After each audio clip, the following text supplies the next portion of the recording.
Oh man, Marcus beat me to wishing everybody a happy Halloween. Well, that was gonna be like twas the night before Halloween here, and here we got Marcus already taking care of it. The show should go past midnight tonight. I don't know about that, Marcus. So it may get into Halloween by the time we're done if you're on the East Coast, but no promises there. But welcome to the show. As always, we got a great Thursday lineup for you. We missed last Thursday, so I hope everybody had a fun night off, did something with the family, took the dog for a walk, whatever.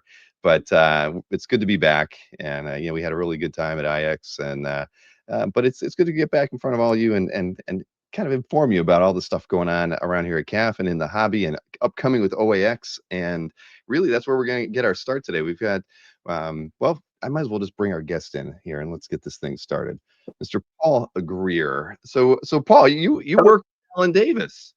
I do. I am Alan Davis's agent. I set up his commissions. I help him out at conventions. Alan doesn't like to sell original artwork over the online, so I haven't convinced him of that just yet. But everything else, I'm the guy. And unfortunately, Alan is not technologically advanced, so he's not going to join us tonight. So He was sorry to probably disappoint he's probably in anybody. bed by now, right? He's definitely in bed by now, for sure. Yeah. Oh man, yeah. I don't. You are not Alan's whipping boy, as they're saying in the chat. You're his patriot. You Sometimes, yeah. you help him out. So how long you been working with Alan? It's been about 10 years now.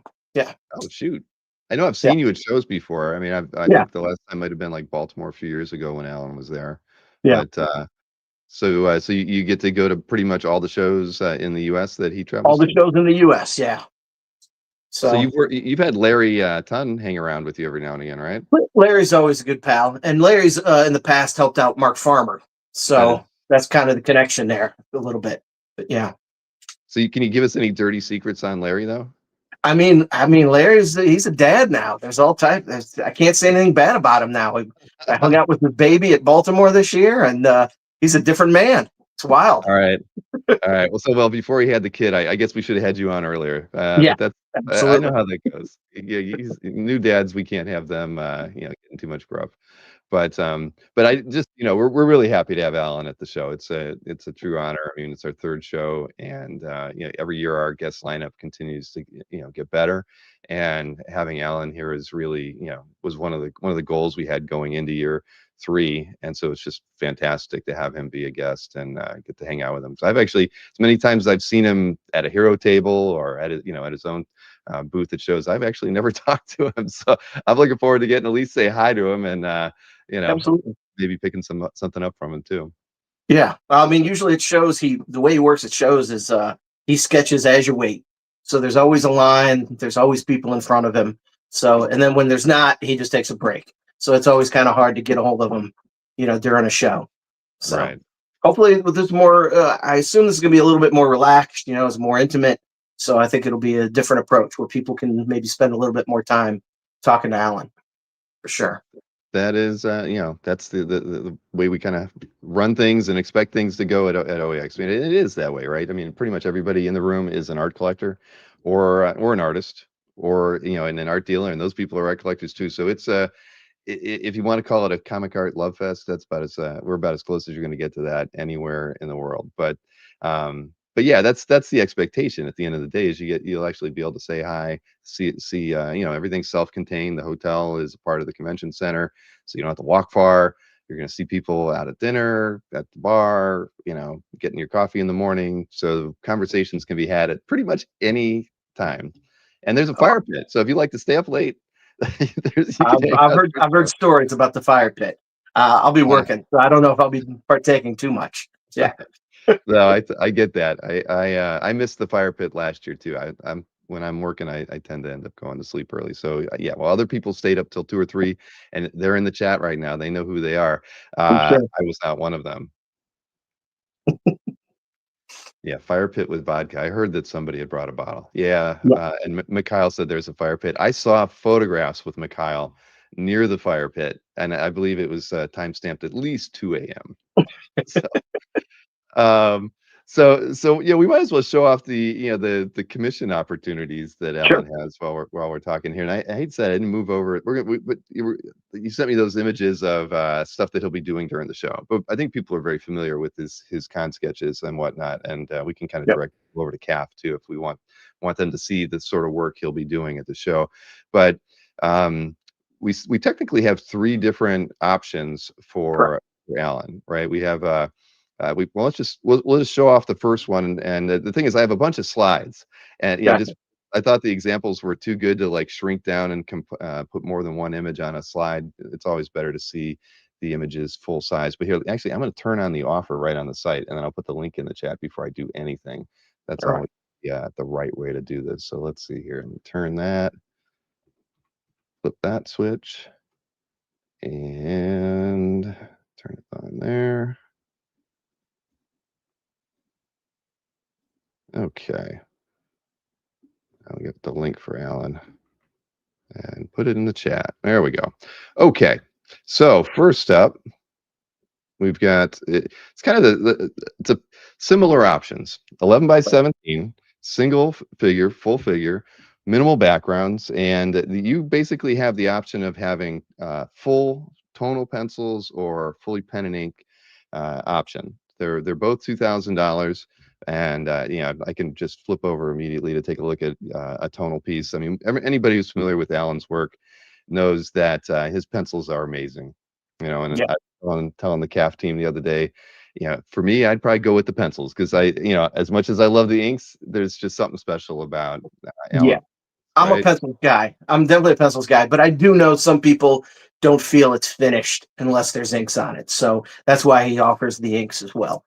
Yeah. Oh yeah, yeah. You have to cater to what people are looking for. But yeah, at the end of the day, I definitely love his pencils. But the inks are fantastic too, of course. So we have all of these, and the thing is, just so everybody knows, if you're getting one of these pieces, Alan actually is okay if you want to suggest what the minimal backgrounds might be. He's totally He, open to that, isn't he, Paul?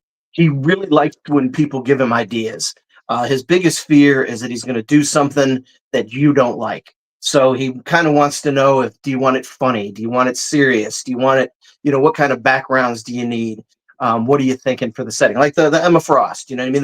That customer said, I want her sitting in the throne and looking kind of sexy, and it just gave that direction. And he excels when that happens, I think. So I know some people have that, oh, I'll let him do whatever he wants to do. And I know firsthand he prefers to do what you want him to do. Within reason, nothing crazy. But Right. but normal picks. And see sometimes the backgrounds, somebody didn't suggest a background and you got maybe just a little bit of the BAMF, the cloud behind it, that kind of thing. But I think, yeah, and there's like a 2-figure. So if somebody wants to add another figure, it's a $500 for an additional character. I would recommend we only ask for maybe 2 more characters for 3 total on the board. That way it doesn't get too cluttered. And for that kind of money, you don't want one character to be too super small and not noticeable. So I think the 2, 3 work out the best if you wanted multiple figures. Well, that's awesome. Yeah. So here's another 2-figure example, Yeah. and kind of the special one. Almost 3 because the Fury's kind Oh, of in the back. Yeah. Which also the client asked for. You know what I mean? If they could incorporate the Fury a little bit. So that's how that became the background for that one. Yeah. well, it's stunning. And then there is the special tier, which I have to tell you, Yeah. 3 of these came in already. The first 3 requests Oh, that nice. we've gotten are for the full Excalibur team, 11 by Oh, wow. 17. So I don't know. We may have we were talking about that beforehand. Do we call it sold out at this level? I mean, I don't know how far. We said 3. I mean, if we maybe we could do 5 and then we'd have Okay. to cut it off. Yeah. It's a But yeah, very so good option. he'll do Excalibur, 3,500. He'll do the entire team. He'll also put in Lockheed. He'll also put in Widget. And like this one's a great example of someone art directing. They came in, they gave a whole idea of what they wanted that image to look like. And Alan absolutely loved doing that one. Because he liked the idea, the idea was clear. Now, maybe if the idea is not so clear, he might come back, ask some questions, and we can edit, what you're thinking to make it work out. But this one, the guy brought in 2 paragraphs, and I was like, uh-oh. And Alan, he absolutely loved it. No, he ate it up. So he had a good time really doing that one. So That's nice. So yeah, he's open to showing like some progress prelims sort of thing, he doesn't when usually do asked. a prelims per se, but what he'll do is you say you want character X and doing this, he's going to say, okay, how do you want it? Do you want him in the jungle? Do you want him in the danger room? He'll start asking those kind of questions if he doesn't get a lot of feedback at first. But usually he doesn't do prelims ahead of time. Okay. Um, yeah, I mean, look at this one here. This is gorgeous. yeah, Doggone it. Yeah, that's beautiful. yeah. Well, And then all we ask is, he's not super keen on doing recreations. Um, maybe if you have an Excalibur idea that isn't issue one, that isn't the special edition first appearance, you mhm. know what I mean? Like he might be more open to that, but for the most part, he doesn't like to really do recreations over and over. Otherwise, he'd be drawing Uncanny 213 nonstop. Yeah. I get it. So he's open to, other artists' covers Oh, to do an absolutely. homage or Definitely, a definitely open to recreation. other artists. He's done some other covers. I don't know if you have those on the slides or not, but he's done some like Craven's Last Hunt. He's done Fantastic Four issue 4, the famous Uncanny 137. He's done those in his style, and he enjoys doing those. Yeah, for sure. Now, does he usually take those kind of commissions at a show and then take them home with him, or are they something No, that you help so line up for so him? Yeah, so I haven't announced any at-home commissions in probably 2 years, like a public announcement. Mhm. Because once I did, I kind of had a good wait list. So what he does with this wait list so far is, every year he might do 10, and that's kind of how it's been going. And I haven't hit the bottom yet to reopen it. So this opportunity here is the first time you can get in. You don't have to wait. You're not put on a wait list. This is going to be ready for you at OAX. And yeah, I think it's a great opportunity because he only started doing commissions for the first time during COVID.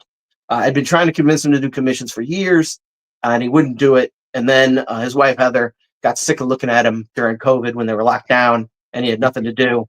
So we decided to take some drawings on, to go back in the studio and keep away from her for a while. Wow. So Well, that's probably saved his relationship in some way. So a little you bit, you a can little you bit. can pat yourself on the back for that one. And yeah, I'm sorry, I'm looking through what I got Yeah. from our emails, and I don't have any of the cover recreations in those, so I Okay. Oh, apologize. that's okay. Or I'd No, show that's them. okay. But just, I mean, anything would do. I mean, like you said, maybe an obscure Excalibur cover he'd be open to, but not necessarily, like I said, the more popular ones. Otherwise, he just keep drawing those over and over. The one he gets a lot of requests for is the poster. If you remember the original Excalibur poster where King Arthur's holding the sword out, he gets asked to do that one probably as much as he does Uncanny 213. So you just don't That want to makes a lot of glut the sense. market with the same thing. Yeah. Right. No, and that's actually wise of him to do that. I mean, I've seen artists kind of do the same recreation a few times. We've seen John Buscema did a few of those, or Dave Cockrum did a few, and I mean, it's Yeah. cool to own them because if you really want one in your collection, Absolutely. you're happy. Yeah. You don't care if there's 2 or 3 others out there. But I mean, as the artist, doing them more than once or even at all, I could see not wanting to do that. Yeah. Absolutely. So, well, I don't have the images. Would you like to tell everybody what Alan will be doing while he is at the show? So at the show, he'll do his standard $200 head bust shots that he does at all the conventions. But because we know this one's going to be a little bit more intimate, a little bit more private, he's going to be able to do like a 3/4 full body, 3/4 body on a 9x12. Those will be $800. And so that's an opportunity to get pencil only. But that's an opportunity to get something that maybe if the commission prices are out of your price range, but you want something real nicer than a head sketch, this is your opportunity for that. So we'll probably do a little bit different than we do at other cons. Obviously, you're more than welcome to stay at Alan's table and watch him draw for you. But I do know that this one's kind of a little bit more, hey, I want to get over here. I got to get over here. So we will probably at that show, maybe not for the head sketches, but for the 3/4 body, we'll take a full list. of how many ever I think he can get through per day. Okay. Um, which, he's pretty No, quick. that's really But generous. Obviously, yeah, yeah, we appreciate that. I mean, him being able to take the time, a little extra time for the fans that are there, like you say, who may not want to do the commissions, but they'll correct. clearly have a great option on the floor Yeah, as well, and probably not the same length of lines that they might see at at another show like at Baltimore or GalaxyCon or no, yeah, absolutely. So I that's what I mean. If I've just figured, if you come out at the beginning of the show, maybe even we might even set them up on the preview night, or depending, however you guys want to do it, we can wait till Saturday morning instead of the preview night to set up the stuff. Whatever you guys oh think. well, it's We've kind never of like. done the preview night, so I don't know what to expect Well, from neither have you we. expect from Our us. first preview night as well, Okay. but at the end of the day, that is for the VIP ticket holders, and VIP should have the opportunity to kind of pick up some of those first slots, I think. I mean, that's the way we work our, we're having our 12th virtual show in a couple weekends from now, and that is, the access to that is for the premium members of CAP. They get 2 hours early access to the show, and so they get on, commission list first or first dibs on artwork that's dropped on Saturday. So yeah, I think that should be a perk. You don't exclude the people who only have weekend tickets. There's, as long as there's like an openings for people Yeah, when. yeah, I wouldn't. Yeah, I think we might even do it per day. Meaning, I Mhm. know Alan's quick enough where I might, and I'm not going to throw an exact number, but we'll just say maybe he does six, Friday, or I mean, six Saturday, and then we do another six on Sunday. But let somebody who maybe didn't get in on, the preview night be able to get in on a Sunday opportunity. Yeah. That's true. And what does it say? Alan's worth hanging around and hearing stories while he draws. Does he like to tell Yeah. stories of his So experience in the comics world? yes, but Alan's very introverted. So Alan's one of those guys that's. I was talking to Tatiana, and we were talking about John Romita Jr. And I said, well, Mhm. he's very outgoing. He's a showman, He and is.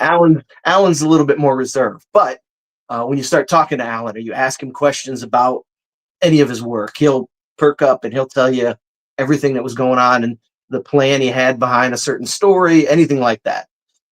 Or if you find something really interesting about real life that he likes to talk about, he'll go into that as well.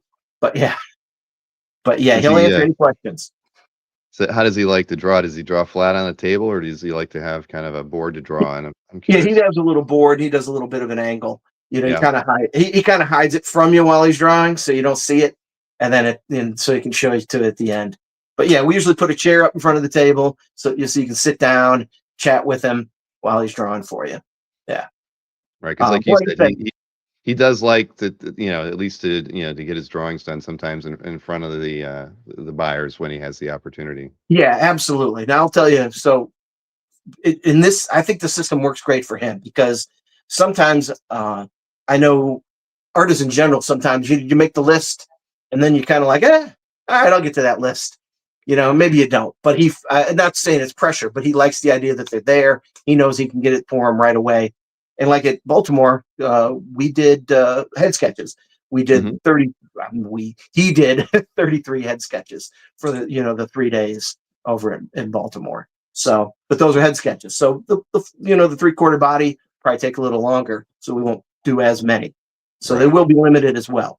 So, Well, but that's good. I saw several of those sketches post to CAF on afterwards. So I knew he did a lot, but he always does a lot. I mean, even when when he works with the Hero Initiative, I mean, he's always got a great line, and yeah, uh, and I remember, was it last year where he did that long tour where he was hitting a lot of stops and he was working with Hero? Was that 2 yeah. years ago? It was about 3 years ago. Yeah, he did the Phoenix and he did Heroes Con and one other I can't think of off the top of my head. But yeah, all for the Heroes Initiative.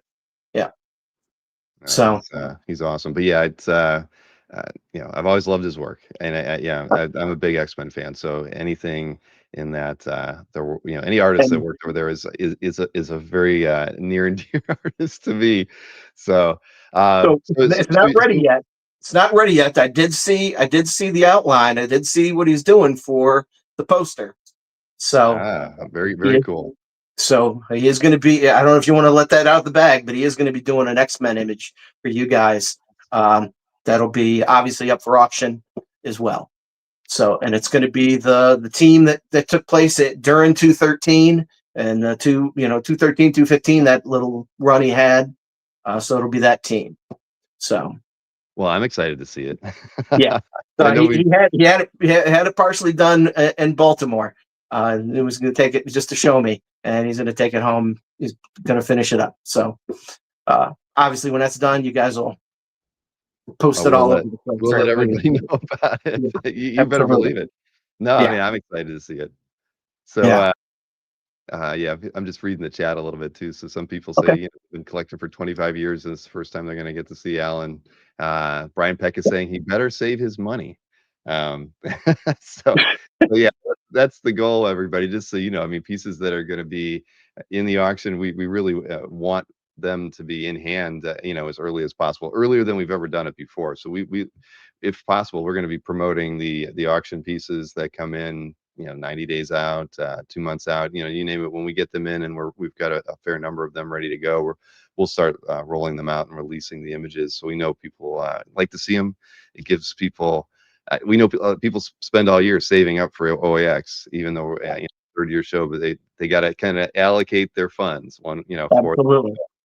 Yeah. You got to pick and choose who's your grail, who you want the most, who have you Right, never right, right. seen before, those kind of things. Now, I will say I'm not going to guarantee or say what he's going to bring, but I am convincing Alan to break out some of his archives of original published art that he's That's never what I put was out going to ask before. you. Is that Yeah, because like you said, I think I've seen him bring a lot of like cover prelims and that sort of thing. Maybe sure. small, like 8.5 by 11s. I think I've seen him bring those to shows Yeah, before, but not a lot of actual published.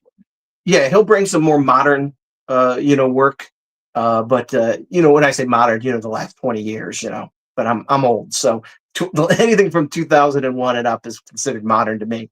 But we're looking. So I'm like I said, he does have some stuff from the 80s.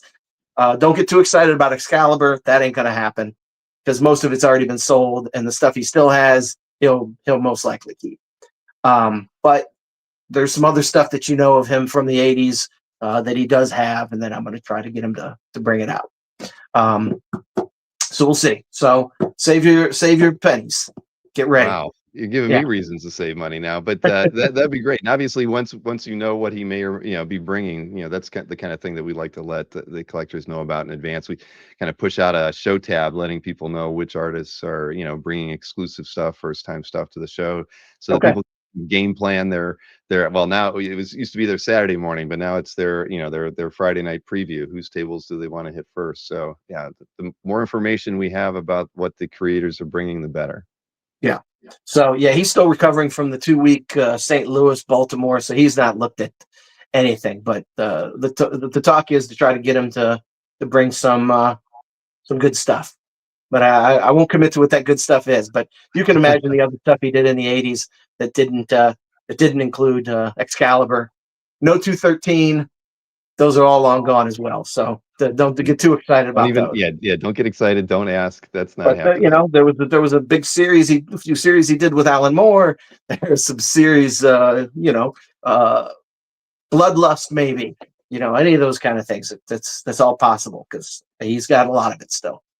Wow. Yeah, All yeah. right. Well, Just a everybody's tease. yeah, No is promises, but checking. just a tease. Yeah, Exactly. Yeah. Everybody's heading over to like the Grand Comics database just to see what that era, what those things might be. exactly. It Yes, might and be. they'll be asking me for your email address after the show That's so they can start sending you inquiries. that's right. That's okay. They feel free. All Uh, right. So so so like we talked about, you kind of keep me updated on the status, when we want to close things out. I know originally we had talked about, I think 10, you were yeah, thinking maybe 10 or so total commissions, whether yeah, whether they were the full yeah, team or singles, but yeah. just let me know. I can turn off any individual level like we talked about, You or got we can leave it open or turn it all off when it is full. Okay. That'll be great. That'll work out. So hopefully, people get in on the opportunity. So it's a good chance of getting in right now without having to wait maybe a year or two Mhm. in a wait list. So and if anybody is watching that is on the wait list, want to skip that wait list, you can go ahead and order it now if you're coming to OAX. And You that'll be you easy can enough. skip the line there. Yeah. Yeah. So I just saw a question pop in from Yeah. Facebook. So nobody on YouTube can see this, so I'll highlight this one. Andrew was asking, has Mr. Would Alan be has he drawn outside like the superhero genre? Would he be? What would he do if he was asked? Commission if need be. I mean, what kind of things has Alan? I guess the real question would be: has Alan turned down commission requests or even head sketch requests at shows? I mean, I've never seen him turn down a head sketch request. The only thing he would maybe turn down is something that would be, pornographic. You know what I mean? That he's the only guy who did Penthouse Comics and did a straight science fiction story, no nudity, no anything, but it was published in Penthouse Comics. So, in that regard, no. I mean, he's done various pieces that he's done. He did a piece for my wife, which was just all jazz musicians, Hmm. Louis Armstrong, Ella Fitzgerald, that kind of thing. If you're talking about outside of superheroes, I mean, John Carter is his absolute favorite character of all time. So if anyone wanted to do any John Carter-ish commissions, he'd be, yeah, uh, You've no given away problem. the But secrets now, he'd go Paul. above and beyond on one of those for sure. Oh, that's awesome. Well, no, that's good to know. That is very good to know. A nude headshot, Marcus wants to know. Yeah, well, Yeah, that's totally in line, technically, Marcus. no masks. You're nude. Yeah. Exactly. Oh man. Um, Well, Paul, this is going to be a lot of fun. Please let Alan know that we're really excited, to have him at the show. We're looking forward to seeing that X-Men piece that you've teased, this evening. That's going to be, I'm excited to see that. And again, in the lead up to the show, if there's any questions or things that come up, reach out to Tatiana, Kaiser, or myself, and we're happy to help out with anything. all right. All right. Thanks for having us. That'll be good. Looking All forward right. to it myself. Well, it was nice meeting you, and yeah, don't be a stranger. We'll be talking soon, I'm sure. All right. You take care, Bill. All All right. right, you too, Paul. Bye. See ya. All right. Well, congrats to those people who've picked up some commissions already. I think, I don't know, 5 or 6 or so. I can't count. I'm not going to look over my email too much, but I know at least 3 of those full Team Excalibur commissions were picked up. So that's awesome. So congrats. Well, I can see in the green room that Adam and Allison are they're on the same camera this time. So let's get them both in here. Hey, how are you two doing? Good. How are you? Uh, you know, I was at a show last week. I actually came back with some con crud. It's the first time. I really I have enjoy con working crud. at home and never getting sick. This is my first Yep. cold in like 3 years. Yep. Yeah, I got con crud in New York, so I'm still trying to shake that. And I think Adam went into New York with con crud. I try to be efficient. I try to actually get ahead of the curve. Yeah, so we're both sort of battling the stuff. Yeah. No. Well, yeah, it comes with the territory, unfortunately, right? Yeah. You mean comics or New York? Both, I think. So, well, Nobody so the ever, pooches are nobody with ever you. sits there and says, gosh, I feel low. I'm going to go to New York City. That's really just going to pick me up. That's going to. I think I'm better understanding that we had that video clip of where you said it's the last day at New York Comic Con, and all I'm thinking about is going to OAX. And now I understand that mindset that you were in when you said that. Yeah. Yeah, a laid back show with people we really like and enjoy, and lots of collectors, and no nonsense, and easygoing good times. Perfect. In my own bathroom. Yeah. Adam does enjoy the trip up the elevator to our hotel room. That is one of the major perks that whenever we have a survey, which maybe you've not, I think you filled those out, but either way, number one perk is being able to go up to their room, go to the bathroom, and not have to use the public restrooms. Yeah. It is amazing. I mean, most shows you don't have that luxury. Not anymore. That's an old school thing, right? All the hotel ballroom conventions. If you gave me an option between using a bathroom in New York City and using a bathroom at Mos Eisley Spaceport, I'd think hard. I'd actually have to sit there and ponder, what my options in life were at that point. So what con were you at last week? And were you at Baltimore? No, actually, I was at the IX Art Show in Oh, Pennsylvania. So I did okay. not get to go to New York or Baltimore, but I did go to the IX show. It's a 5 day show, and I got in on Tuesday. I was going to talk Wow. a little bit about this afterwards, but it was great. We got to go to Boris Vallejo and Julie Bell's studio on Tuesday, so we got a tour of that. That was unbelievable. It's a just to get to see the work on the easel. She had like a stack of prelims that was literally 10 inches tall. I didn't go through them, but I wanted to. Right. It was so, and it was her birthday, and so we all Oh, went out and had a birthday dinner with Anthony and Dave Palumbo and their significant others and a few other nice. collectors. It was a good time, really good time. And then we got a studio tour of Dave Palumbo's studio, and then the next day we went to the Frazetta Art Museum, which I I've saw never been photos to. of that online. That looked like you guys had a lot of fun. It was great, really, and that's all before the show even started. So it was a really fun trip. I mean, it's more science fiction, fantasy. A lot of Magic the Gathering artists are there, but it is, it's a curated art show, and there's That's great. it's not even anything like Dragon Con. It's very much like you're going into a gallery and just walking from, the Oh, booths aren't like booths. Yeah, it's a cool, unique. we'll have to get the information from you because that sounds like it's worth making a trip for as a spectator. Oh my gosh. Yeah. Yeah. You don't get to see this stuff up close too often. Donato exhibits every year, and there's Mm. always some new artists and new talent that I'm not familiar with that I get to see. And it's just, it's a pretty laid back, kind of chill environment. So yeah, I Cool. enjoy doing it. But yeah, but you guys were at New York. Did you go to Baltimore too? No, it was too much for us to do back to back. New York nearly laid us out anyway. Oof, Hmm. that was exhausting. We haven't both been, so we missed last year. Adam went the year before, and I had to cancel, so I haven't been since before the pandemic. So yeah, there were lots of folks that were making up for lost time. Yeah, that makes sense. Mm-hmm. Well, we're looking forward to having you back in February, not Yes, January this yes. time. We're a few weeks after we've done the first two, but hopefully that guarantees us warmer weather. We were really very fortunate in year one when it was 85 every day, and half the people went in the pool and the hot tub. But Right. this last year obviously way too cold. So February, fingers crossed, we don't have to deal with having to have everybody pack some winter coats. Banished to the You other know, room. if you're gonna sit in the rest of the house and yell about it, you can go. Like, don't be drowning us out. We Yeah, don't get to talk to you often enough. that's right. I have chickens now, and I was on the phone with Kazra today, and one of them got on the back patio right outside my door, and I had the door open and the screen up, so that chicken just started making all kinds of noise, and I had to close the door because sometimes they just want attention. I would love to have chickens. We can't do that here. We have coyotes and we have snakes and I'll just lose chicken. And I can barely look after what we've got. Like, look at Adam's face. He's like, no more animals. That The face thought of says chicken. no more animals. Yeah, as much as you think chickens are self-sufficient, They are not. there's still a No. fair amount of work. They poop a lot. There's a lot of cleanup, and Yeah. yeah, I'm second guessing it. But we're getting eggs now. That's the only Oh, benefit. I get about 4 or 5 eggs a day, so now I have to have a scrambled egg every day. So okay.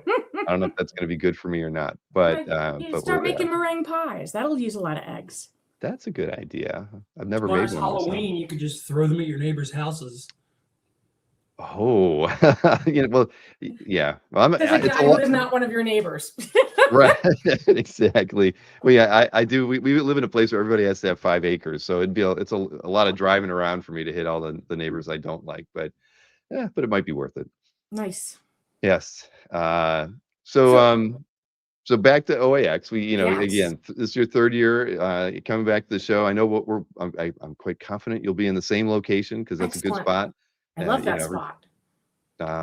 and you're gonna bring the art table. Yep. In fact, I just got a brand new one for my studio and I'm carefully packing that one off to the storage, the old one to the storage unit so that we can have it ready to go for OAX. Fantastic. Mm-hmm. For You all the still people want that enjoy looking over Adam's shoulder and watching the magic happen. And Adam, you don't mind that? Everybody looking over your shoulder while the magic's happening? I don't care anymore. There's drugs for that. Like I'm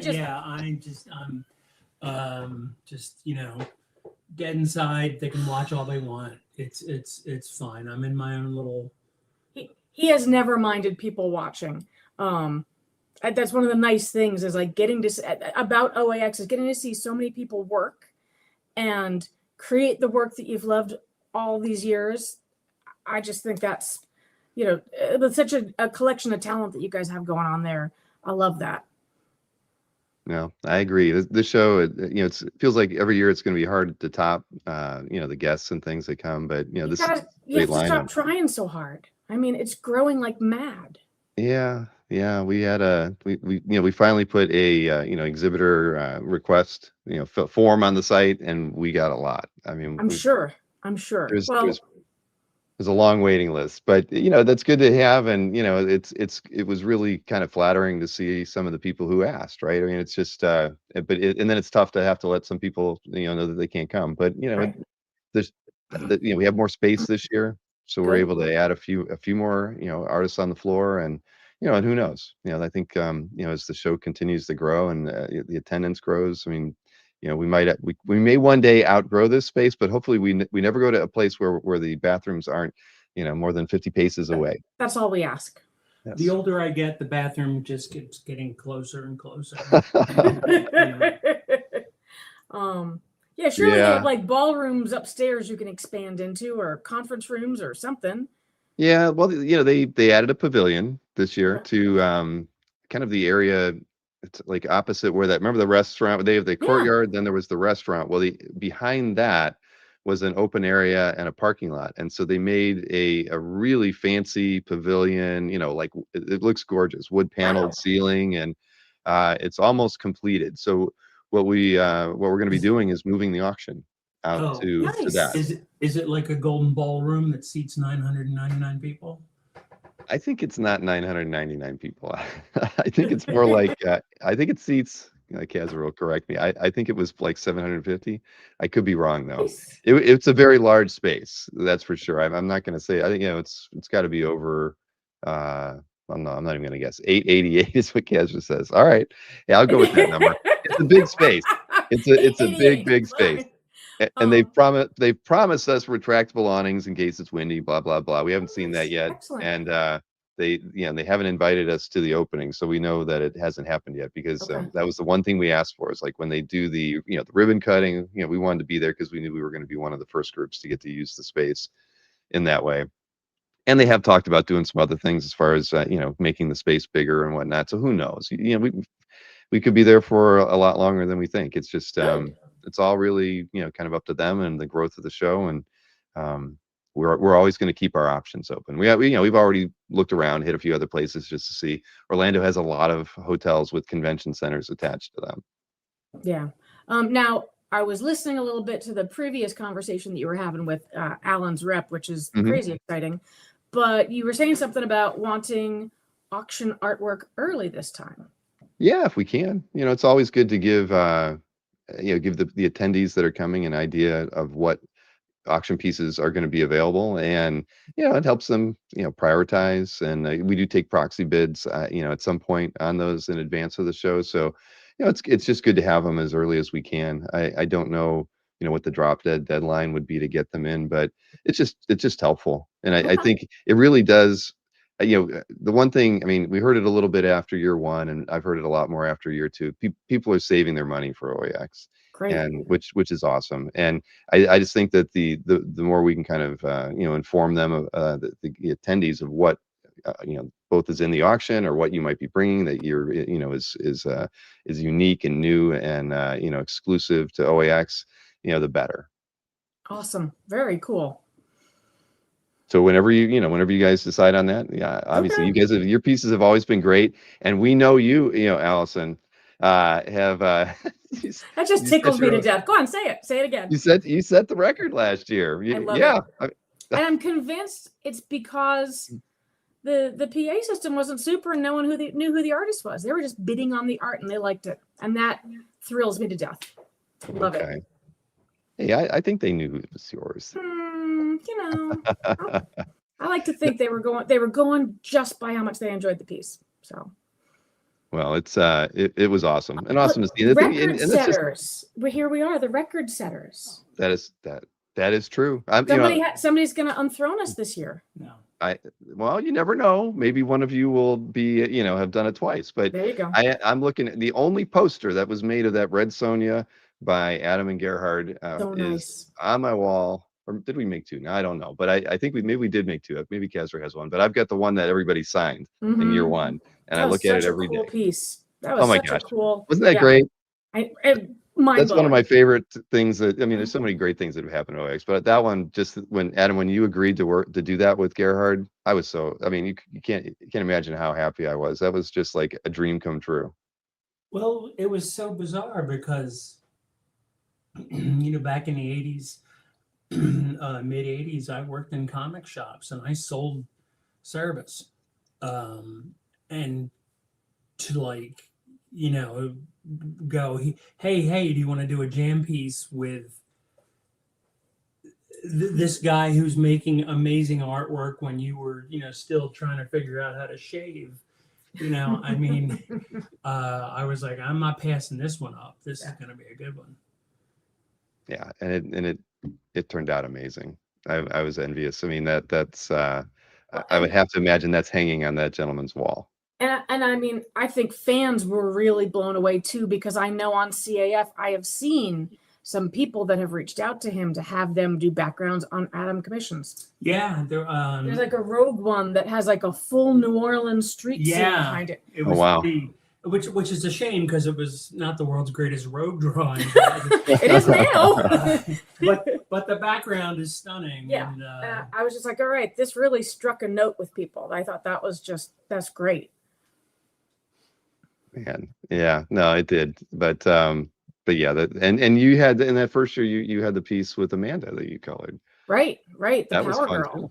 That was, that she entrusted me with that, and that I loved how that came out, and I'm thrilled that whoever got that, that's a real special piece. That was neat. So I don't need to show up, right? It can just be her. She can just be her doing amazing things every year. Yeah, I'm fine with that. Yeah, I know you. Oh, I know you are. Oh man.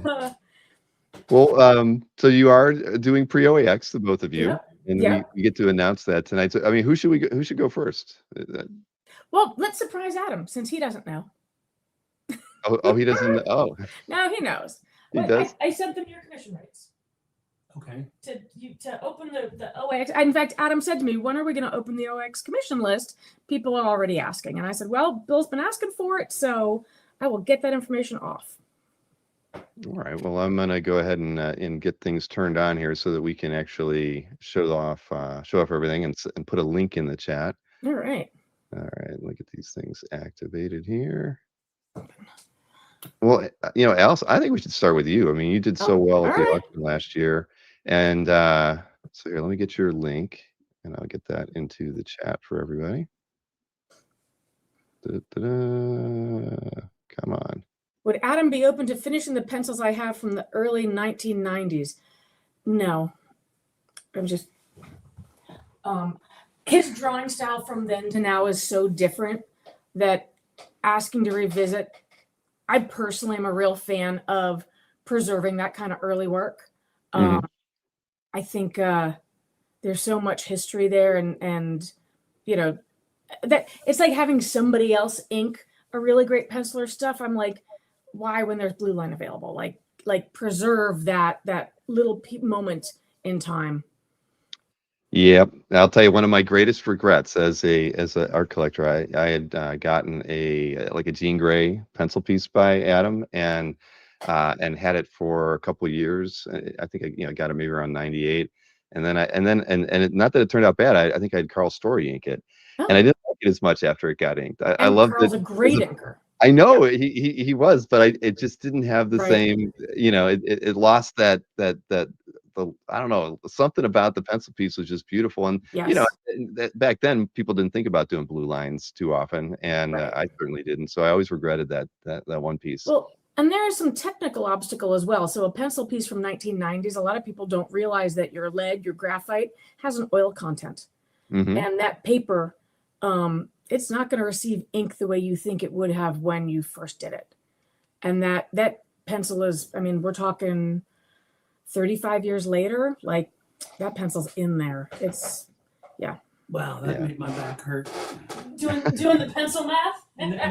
No, when you said 35 years later, it's like, holy crap, that piece of artwork's old enough to run for president. Oh, hey, there you go. So why would you Mhm. like it?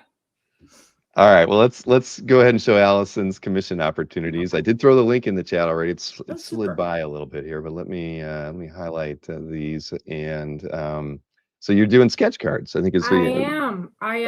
all sketch card options tonight. So Got a lot of grief from the sketch card people last year for hanging out with the comic book artists. no. They had their own artist alley, and Class trader. yes, they they wanted to know where was I, and I get asked at almost every show, and I was sort of surprised. And I was talking with someone recently, and they were saying, "Oh yeah, sketch cards are back in a big, big way." And I just mentioned I got a brand new drawing table, and I'm completely cleaning up my studio, and I have an alarming amount of official stock from old sketch card sets. And I thought, this is where You know how hard those are to come by. The sketch card collectors really, they pay big money for that. They do. And I was surprised. Like, I don't think I'll spoil too much, but I've actually got some of the Indiana Jones stock. Oh, wow. Right. Like, I have old stuff. I don't have any Lord of the Rings, and I've got a lot of Marvel sets, and some other wacky things, but I think I have a couple pieces from the Pro, a couple of pieces of official card stock from the Pro. But yeah, I've got a lot. I forgot how many cards I did. Well, that's awesome. So the two options are, the main one is this one where it's grayscale or full color on your stock, $400. And the other option, it's a little bit different, but it's going to come up when we talk about Adams too. So it's good for us to talk about it now. Is that on the official stock, depending on what's available, and people can make inquiry to see what's available with the character that they'd like. I mean, in some cases, I know, I guess if somebody had their own stock and they wanted to send it into you both, is that something that you would be open to, or would you rather only make available opportunities on official stock if you have it in your own possession? The problem with sending us stock is if something were to happen, I can't replace it. Right. If it were to get lost in the mail, if one of those rascally dogs were to decide it was delicious, there's nothing we can do. So I get real nervous about people wanting to give us stock they have. I feel the same way about like comics, like don't send them to me to be signed. Because we can't always replace them. Well, that makes sense. So anybody who wants something on official stock, they're going to need to make the request through the OAX contact form, and then you'll let them know if you're able to, if you have the stock available, that you can do the commission on the sketch card. Yep, exactly. Okay, well that works for me. Just want everybody to know that as well. And I have one more slide here, don't I? Yes, I do. Almost. I think that was Women in Marvel. I have some of that. I've got some of that stock. So prices on the official stock for you start at $1,200, and the other sketch cards are at $400. Right. Perfect. I can throw these up there one more time so everybody can remind themselves what you got. And cool. We'll see. Somebody said there were sketch card shamers at OAX. Well, yeah. If they were, it worked because it did work. See, here I am pulling out stock drawn on itty bitty tiny canvases. Something I said I wasn't going to do again. Mm-hmm. I have old lady eyes now. It's tough. I can't see how some of the artists put so much detail into those, but hey, I mean it's awesome. And like you said, there's definitely like the sketch card collectors have always kind of been around, but that's someone posted, someone wake up at him. I bore him. It's his turn now. But there you go. It's your turn. Yeah, so I'll go ahead and turn on Adams now as well. Let's see, get this. Check that box. There we go. I just have to get your link as well, Adam. There we go. Yeah, you got a good photograph on the site, Adam. You look like you're very happy at the easel. There we go. All right. So link is in the chat. Photoshop's So let's see here. I'll go ahead and pull up the first slide. First option, 9x12, bust or partial figure. It's artist choice on background or a design. He You're said, gonna, what's that? I said nothing. I said he said bust. Ah, yes. Allison did write these descriptions. I didn't do a straight copy and paste, but I tried to stay true to her words when I tried to make these slides. Um, but so backgrounds are totally up to you as far as whether or not you're adding some design elements like you have here, or whatever you might like to do. They're gonna be done in grayscale marker. You might add spot color, and sometimes people might not like spot color. So if they were, if you didn't want spot color, you want people when they make the request to say, please no spot color. Yeah. Right. I noticed that in several of the ones for the past couple of years, Adam, like that great Vampirella piece, he just put a little bit of red in there. I think there was an MJ where he made her hair red, and I just thought, if somebody had been counting on black and white, I don't want to ruin their day with, spot color. Right.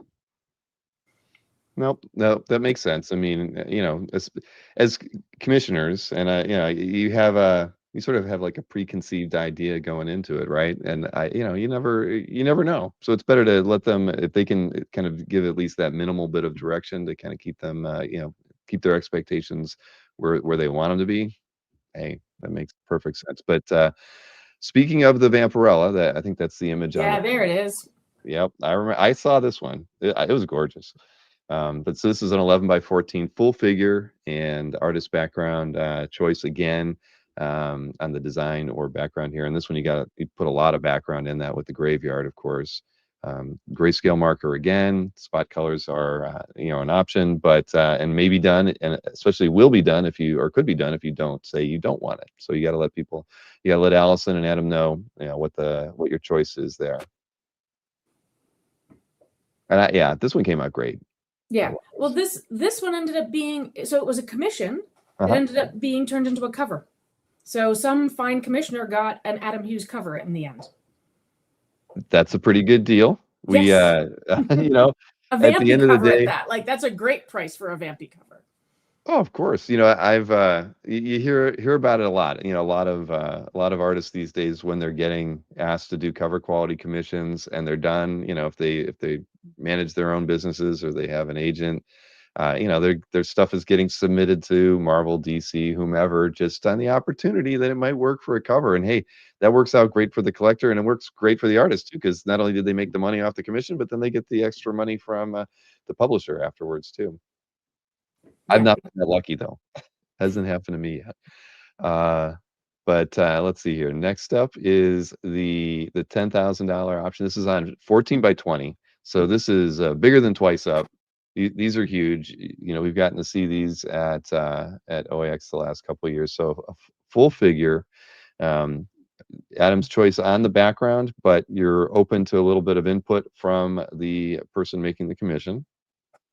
For $10,000, you can tell me what to wear while I'm drawing it. This is why I write the descriptions. Right, exactly. Although I'd like to point out 14x20 is a typical cover size for Adam. He either works like 14x20, 18x24. So on a commission like this, you're getting the kind of detail you would get on a cover and then some. Yeah, that's amazing then. So it did say pen and ink or grayscale marker. So is that more your choice, Adam? Kind of what fits the character and the process, or could it be a mix of both? No, the person, and I keep, every time we call these people who buy this commissioners, I'm just like, I'm on the roof of the Gotham City police station waiting for Batman. The gentleman who wanted this piece wanted pen and ink. He didn't want any grayscale. Okay. Which is why I overcompensated with all the hatching and cross hatching on the piece, because I was like, with the values you get from a grayscale marker piece, it looks lovely. I was like, I'm not just going to give this guy this is actually more rendering than I would do for a cover. Well, it turned out awesome. I would have liked to have seen that. I'll call them that collector's face when they saw the piece in person. I'm sure they were blown away. Yeah, it turned out great. I love that one. So you do have a 2-figure option as well. I'll show this one. So this one you're getting the grayscale marker. 2 characters on the 14 by 20 is $12,000. Mm-hmm. Always love this image. That one, and then somebody went ahead and got that one with Velma and Daphne in the Mystery Machine. That piece has become legendary. Yes. Yeah. One of my favorites, favorite images that have come out of OAX is the Velma and Daphne in the back of the Mystery Machine. I mean, it was perfect. And all the little Easter eggs throughout it were fun too. Yeah, and I just felt like Adam just kept adding information, adding little gags and little bits of stuff in there. So you can tell when something strikes a chord. Mm-hmm. Without question. Now there are technically, I guess, a couple other levels here. They're on sketch cards, so you've already heard what Allison's options are. So why don't we show these as well? So for the sketch card tiers, it's going to be on your personal stock. There's three options. So you get line art only at $1,000, and you get more of a fully rendered, which I guess would be potentially in color, definitely or grayscale. And then if you want to have something done on official card stock, like the Indiana Jones cards that Allison mentioned earlier, prices for those would start at $2,500. And now, I have to say, I'm trying to find Adam's personal stock. We had it made. It had to have been 25 years ago when we were doing these, and I can't find it. If I can't find it, I'm going to talk with the folks that we got it from back then and see if I can get some more made. But I know it's here somewhere. It's got to be. All right. Well, we are, just so you know, we are printing special OAX 2026 sketch cards too. And I still have some from last year. Oh, well, we're kind of upgrading the thickness a little bit, and so the thing being is that if you need sketch cards, we'll be able to supply Nice. you with them. We're sending out a lot to some of the other artists that opted to take sketch cards as an option as well. So we're getting them in. I think we'll be getting them in within the next 2 weeks. So we'll be able to turn them around and certainly get them out to everybody before Thanksgiving. Yeah, look, see what I have. Oh, here, wait. Let me hide that. So what do you got? I have the CAX. Oh, you do? I do. I have 2 packets still sitting here because I think I'll put it in my pile of card stock. One day these will be very collectible. as a baby hoarder, I have all the things. Yeah, I think I'm all out of those. I gave those to a few different artists after the show. You want some more? I have. Hey, bring him to Orlando in February if you have any left. Go. Sure. I will. So I get that set of Indiana Jones cards, the examples from Adam, and I'm sure people pay attention. They know what the aftermarket is on these. I mean, they were a lot of money before this, before the pandemic, and yeah, they don't come up that often, and they don't go for a couple $100 anymore. They were insane money the minute Adam's pen came off them. I couldn't believe it. Another artist that, there were just a handful of guys on those Indiana Jones cards that blew them away. And Adam, Jeff Campbell, there was Mark McKaylee. I mean, there were just some outstanding people working on that set. And I could not believe, those cards from the minute they came out, they dusted us, the rest of us chumps. Well, it's oh, here I forgot I had one more slide. Sorry. You're good at likenesses, Adam. I'm good at acquaintances. I'm good at drawing somebody who looks like they met Harrison Ford at one point. Okay. Well, yeah, these are very nice. Oh, the dog's back. All right. Yeah. Gonna behave now. Maybe. This is the Savage. This is the 18-month-old puppy. So she's Oh my gosh, that's pretty big for 18 months. My goodness. Yeah. We're thinking about having puppies again this year, so Are they done growing? mostly, yeah. So yeah, we're thinking we might try again. But I'm gonna leave you in Bill's company. I think these guys want to go out. So Well, I chat was, with you them. know, you guys can, yeah. Don't feel like you're not. I'm not going to interrogate you, Adam. We're all good, man. I was just going to say, No, what do you really think of Allison? That's really what I know. ah, Hi, I'm here. She's taking care of them.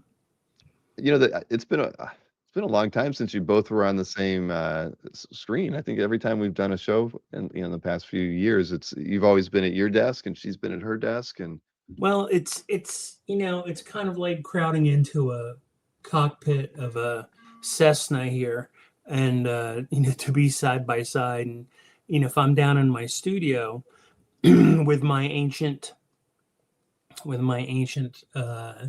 rockfish camera, and no matter how many lights are on, it looks like David Fincher's basement, and I prefer that. I feel mysterious. Like right now, I felt less exposed during my last MRI. This is just too bright for me. yeah. Uh, Wow. Didn't there used to be a stormtrooper in this room? yeah, she moved it. She moved it out in the hall. I mean, she's doing major renovations in here. So she's moved a lot of stuff around, and right now we can't get to the clean linen because there's a stormtrooper in the way.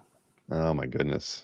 Well, Just like in Return of the Jedi. those are difficult problems to have at the home when you have a It's stormtrooper barring you. between chickens and stormtroopers, we've got it rough. It's So true. So, do you have any shows between now and OAX? I mean, trying to think what are you guys going on that cruise thing? I mean, I know no, that's we did not get invited back. I think I clogged too many toilets on the ship. We have a St. Tammany Toy and Comic Con in New Orleans, the 15th and 16th of November. And as far as I can tell, that's the end of my commitments this year. oh wow. So you get 3 months off. That's wonderful. Yeah, Plenty of time. I can get caught up on work. Yeah. Yeah, true. Well, that's good. So, we're happy to have you back. Yeah, you do. You guys always, we've known each other for a long time, and And you've yet always you been still very have me supportive of back. CAF. There was a great story that on Tuesday because Stefan Roux is coming to the show for the first time, and Oh, then I'm out. Sorry. you're out. Oh, see, Yeah, he was cancel me. Goodbye. oh Goodbye. boy. All right. Well, I'll have to break it to him that he's not. We'll take back that invite. He told me that yeah he was posting on Comic Art Fans his personal art into a gallery, and that you and Allison saw his work there and introduced him to Mark Chiarello, which in turn got him his first work. So Yeah. he was, very complimentary of the both of you, but then also said, because of CAF, that like this great thing happened. And that's cool. I love hearing stories like that because after doing this stuff for 23 years, it's like the moments like that actually make me think that the work that we've been doing all this time, wasn't for nothing. It was fun, and it actually helps people find artwork to buy. But getting a job from Comic Art Fans, is great. It's just I hadn't heard that before, and the fact that both of you were the ones that helped facilitate that just made it all the more special. Well, it's all about getting art in front of eyeballs, and whether it's I think an online gallery is the best way it works nowadays. Hmm. But people who still come up and bring a tablet or printouts, God bless their their 20th century hearts. When I see somebody whose artwork, I mean, look, I've said this a million times. People come up to me and they ask for portfolio reviews. And I love to give portfolio reviews to awful artists, simply because it's easy. You know, it's real easy to give the broad stroke advice to somebody, you know.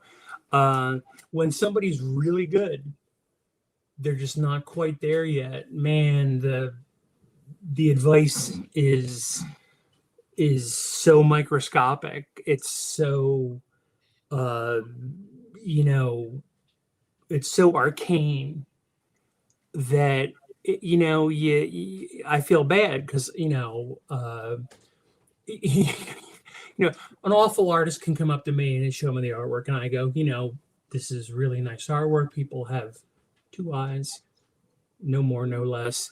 Whereas some great artist who is just barely there, the advice is, you know, correct in my Zen, but diffuse in my Tao. You know, it's really tough.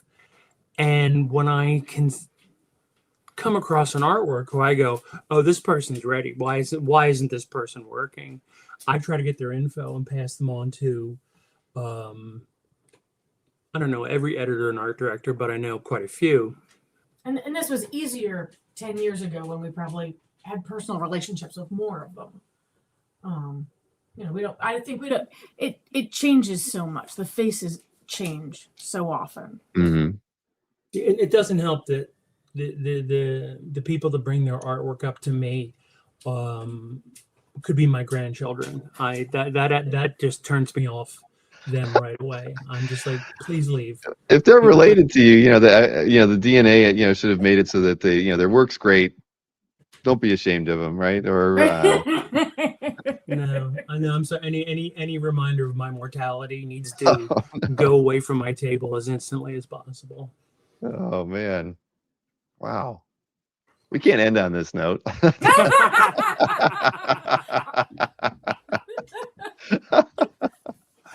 it's almost Halloween. It's the perfect. Yeah, that's right. Exactly. No, 2 hours from now, it'll be the 31st. It's the perfect macabre, sort of way to end something like that. How about if you do end up having to seek a new hotel, make sure it's dog friendly so you can enjoy this madness in person. That yeah, definitely. And you do know that ours is dog friendly. That is the I didn't know that in year one. Oh, it wasn't. No, because I asked. It's dog friendly now? I thought that's what Tatiana told me. I wouldn't get anything done. I don't know. I could have sworn that we were told it was dog friendly. Oh, okay. Oh, the dogs are getting excited. Yeah, they are. Because it's I like mean, maybe I misheard that, but they heard it was dog friendly. They want to go. Oh yeah, there's nothing better than taking a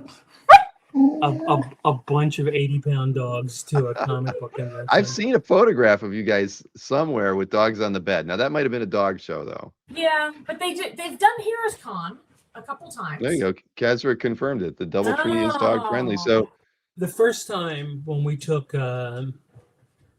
Potter. Was it Potter? Mm-hmm. To MegaCon? Yep. Okay. I got my doctor to lie and get me a It wasn't really a lie. We wanted to see Potter. Adam had begun having some anxiety issues, and we wanted to see if having a service. Did you have a dog service along, animal with you? There we go. And he had actually qualified as a therapy dog, and it made you more anxious, I think. What? Having Potter there? No, what made me more anxious was the fact that every goddamn Little Mermaid cosplayer. Because it's MegaCon, right? Of course. In a freaking tri-state area, every Prince Eric, every Ariel. I mean, they were just like, "There's a sheepdog photo opportunity," and I was just sitting there twirling a pencil, going, "I won an award once," and it just turned into a Little Mermaid cause opportunity, and I think it was one of the funniest things that ever happened to us at a con. I did find out afterward that there is a Little Mermaid cosplay message board, and they were all messaging each other our table number, where to go to get their photos done. This gentleman Oh loves to my. see The Little Mermaid. Oh my God in heaven! It was like, where are they coming from? You know, so. I'm gonna take some notes. You know, how I gotta find that message board. We could maybe, you know, I told Stefan we need to, you know, get together for a photograph since Chirello's going to be there too. But this could be another moment. We could recreate this moment too with some, you know, Little Mermaids appearing at your. No, you're not keen on that one, Adam. All right, I'd rather not. No. Okay, all right. I will. But yeah, the cool thing would be is we could probably actually get some of the you know, the people that dress as the Little Mermaid over at the Magic Kingdom. They're very realistic. Yeah. That doesn't help me. That doesn't help you. No, okay. No. All right. Marcus says I can dress up. No, There Marcus. you go. Wow. Wow. Yeah, man, this is just making me just hunger for February more and more. Exactly. I could pass for like Shaggy peering in the back of the mystery machine. You know, I could do that. I got the green shirt, V-neck and everything. I could do that, but no, can't do cannot do the Little Mermaid. Oh boy. Well, I hate to do this, but we're gonna I have to go to another segment here, but you know, I could talk to you guys all night. This is fun. Well, have us back. We don't really go anywhere. No, well, okay. Let's plan on that. I heard you only have one other show in November, and then you're pretty much free for 3 months. So only one comic show. Then we have a few dog shows that. Yeah, everything ramps up. We do I do a week in Southern Georgia, and then we do a week-long dog show in Orlando, and that's like the culmination of our big year. I feel like you're in Orlando even more than I am because you know I'm an hour north. Oh my God. Last year, I in January, I said to her, why have I been to Orlando every month for the last 5 months? I was like, and I think we went like twice in January. It was something crazy. Yeah. And it was a lot. Yeah. It was like I should just drive down and go to one of these dog shows and surprise you both because you're you know, I only go there like once a month, maybe. The one in December is amazing. I mean, it's all the things. Amazing asterisk. If you like dog shows, right? Yes. If you like crazy people. And crazy. Yes, we're all crazy people. If you want to go to a show that will make the attendees at a comic book convention or an art expo seem like Benedictine monks, I would say, come on down to a dog show. Meanwhile, this is the one he wants to go to every year. Like, I don't twist his arm. He likes going to this. Well, that's because I have friends in Orlando. Yeah, you like going to dinner with the crazy dog ladies. No, I do not. Yes, you do. No. He likes the crazy dog ladies. No. We have a good crew. We have a lot of fun. No. Well, there are a lot of fun people in the industry in the Orlando and Tampa area, as we know. Jimmy and Amanda. They're right next to where we stay. The Rosen. Yep, the Rosen Inn at Point Orlando. Yeah, right next to it is a place that offers helicopter rides, and usually by day 4, I want to take a helicopter ride and slide the guy some money going. I will give you $1,000 if you crash. Oh God! Just hit a swamp, anything, aim for a gator. I kid, of course. I kid. They're magical, lovely people. They're it's a lot of fun. We have a lot of fun. Well, I've you know, many of us have lived vicariously through your Facebook page at these dog shows. I can say that, watching you run, watching you know, the dogs get awards. It seems like you know, I'm surprised I don't see ribbons on the back wall in this room. So we're in the wrong room, right? Yes, it's the wrong room, and I've actually had to move all of those to storage. It's really obscene. Like, I have giant Tupperware bins full of ribbons, which is delightful. But now I feel like I should do something with Yeah, I have no room for all my awards. We're going to need more walls. I'm sorry I haven't got all those fancy comic awards like you do. Oh, all three of mine? Yeah, great. Compared to You're your the EGOT. You're the comic artist EGOT. Oh boy. 10,000 Now we get award. this is like watching, you know, a sitcom now. Yeah. It's our version of the movie Best in Show. Uh-huh. Yeah, there you go. But no, I mean, if you're around in December, drop me a line and we can meet for dinner. It's a that'd be time. great. Yeah. Awesome. All right, and we will have you back on before OEX. Let's Yeah, we'd let's love plan that. on You it. like, And you like Red Lobster, right? That's all the dog people eat. It's not true. We find ourselves at Capitol Grill like 2 to 3 times during the week. We love some fancy cocktails and Capital's nice. But yes. I have to twist arms because these blue-haired trailer ladies. Some of them watch this. Yeah, I can eat an Yeah. ultimate seafood feast at Red Lobster if I have to. Yeah, I've some done of those that. comic ladies follow you online. Comic ladies or Sorry, dog dog ladies. ladies. Yes. Don't touch me. Yeah, so mind your damn manners. Okay. Oh, The boy, biscuits are great at Red Lobster. they are. Yeah, cheddar biscuits. Stingray just said in the chat. Yeah, you can. They sell that at the store. You can make your own. You don't even have to go to Red Lobster anymore. Somebody asked if the dogs are financially rewarded. Need a They mixing are bowl not. and some water. It is just a giant. And I'm not saying that I know that from personal experience. Just saying. Ah, Oh boy. All right. Well, listen. Thank you for coming on and coming back to OAX in February. yes. I'm gonna put and if you should let if you are gonna be you're gonna be in Orlando Yeah. in December, so we need to work out getting together one night while you're Definitely. there. Oh Yeah, my- let's oh my plan God, on that. we should do a podcast from the show. Yes. I like that. Okay. Yeah, let's Okay. do that. Look at Adam's face. Oh, my 2025 just turned around. Oh, talk about ending the yes. year with a bang, right? Right Okay, there I like in it. Orlando at a dog show. All right. Hey, I'm there. It'll be fun. All right.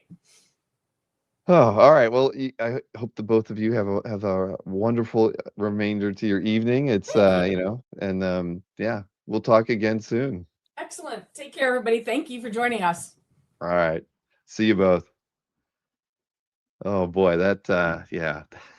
I love Adam and Allison. They are awesome. And again, they are coming back for a third straight year. If you've seen the commissions that have been posted to CAF after OAX, that has been done, and the auction pieces that they both have contributed in the first 2 years, it's special work that's done, and I can't thank them enough for making so many collectors, not commissioners, happy by the work that they do, and we're just thrilled to have them back.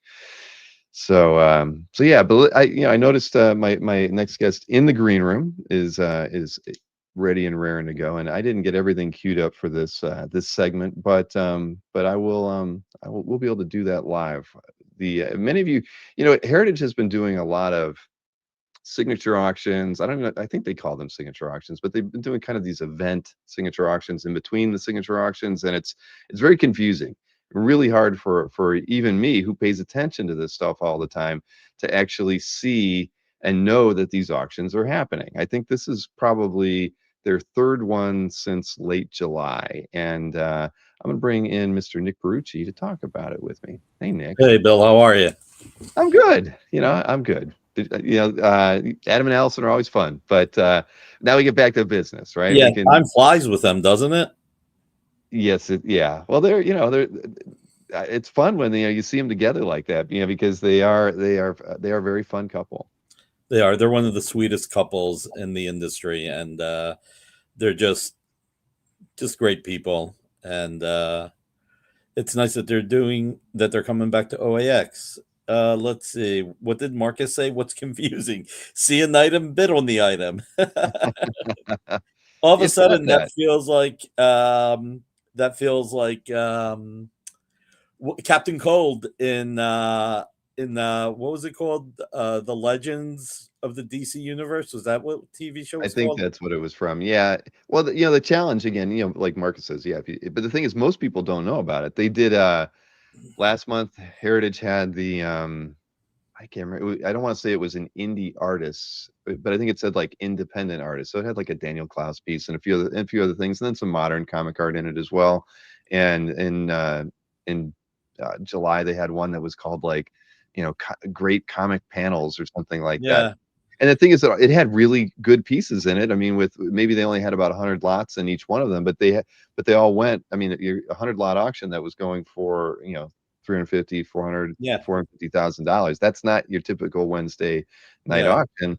Well, So because they've been doing those on Thursdays. yes, yeah, so again they're doing them on Thursdays, but outside of getting one email in a 30-day window about it, there's really no other press going out about these auctions. So when you mentioned wanting to come on and talk a little bit about the John Cassaday auction, I thought that was great because at first I didn't realize that it was actually artworks from that John had kept from his own work, but also some of the collected pieces that he had. And that's like, I guess, the other drawback on Heritage. You can't find a description for what the auction's about, and so you don't really get a full understanding. Even the write-ups that you get don't, in this case, there really was no like long description about what the pieces were for, even in the individual description. So what do you know about it? And did you know about it in the lead up to them finally announcing it? Oh yeah. I mean, I worked with the family, um, John's sister Robin and his partner Tara, to put it together. And there was a lot that went into it. Albert gave a hand as well. Good. And I'll get into that in a second. But real quick, just to finish my thought with Marcus, where he's like, "What's tough? See it, bid it." So Legends of Tomorrow, Captain Cold, make the plan, execute the plan, watch the plan go off the rails. So I'll add one for Marcus. See it, bid it, miss the bid on the next one. Mm-hmm. With all the auctions. Right. The auction has, I did know about it. Again, like it's something that I worked with Aaron White at Heritage to put together. They were very generous. They actually are giving the entire hammer price to the family. So the only thing they're collecting is the buyer's premium, which was really generous of them. He explained to me these auctions are a little bit more expensive to run because they are so focused, but they still give it a big push with a catalog and postcard and everything else that they they go all out, which is appreciated. So in picking the art, Tara and Robin picked pieces that they wanted to keep. But to make this auction really sing, the most important piece, and I'll get to that, Marcus. The most important piece is the Planetary #1 cover. It's a cover John never wanted to let go of. It's the cover that it's his signature book. I mean, it is the book that put him on the map. Because he had done Union Jack, he did the X-Men Alpha Flight 2-issue series, Desperados.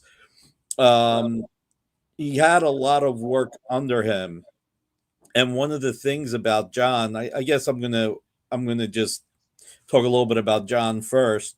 John was always a visual person, like a director. Before he became a full-time comic artist, he actually worked in Texas as a cameraman.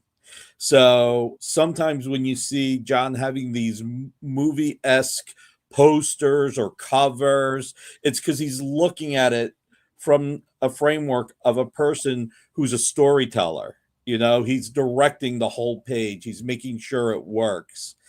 And that's part of what made him fantastic. I mean, I was very lucky to be friends with John. And I've said this multiple times in interviews and discussions. John was a really good looking guy. Like he was really good looking. Like women and men fell all over themselves to talk to him. And the only thing more beautiful than John being handsome was the interview that John was, the way he treated people, the way he acted towards his fellow man. He was just a great person all around. And Marcus says, just like you, Bill. So I can be a great person every once in a while. I I guess. think he's saying that you're Oh, even that I'm better on handsome? the inside. You're great looking. Yes, yes, That's yes. I think that Thank might you, be why Marcus. he doesn't come to OAX. He might want to hit on you. Yeah, he might. Yeah, he probably has a cardboard cutout of me at home. He talks about my dungeon. You just said you haven't seen Marcus's dungeon, but I don't want to uh, see it either. you don't want. If you do, you don't want to be in that position. But I But get it. So I think it's amazing. We talk about that a lot. The artists who actually choose to kind of keep some of the pieces back for themselves. I think it's pretty unique to be able to see something like this, a pivotal piece in his career that he held on to all that time. Because without question, a piece like this is something that people would have made inquiries through Albert about it, direct to him yeah, at shows. And for him to kind of stick to his desire to keep it because it was so important to his career, it's awesome. yeah, and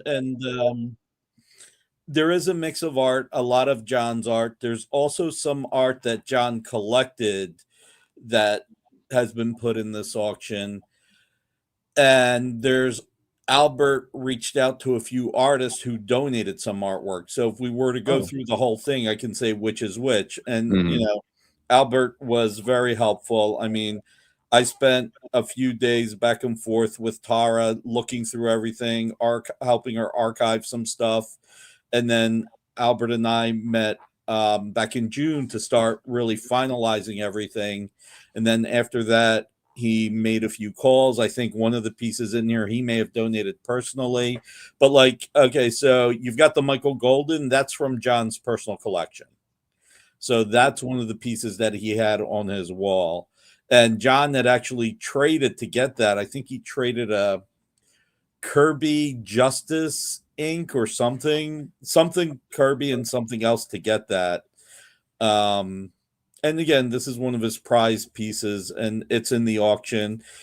And it's And just I'll be honest, this has always been one of my favorite Marvel fanfare covers of all time. I mean, come on.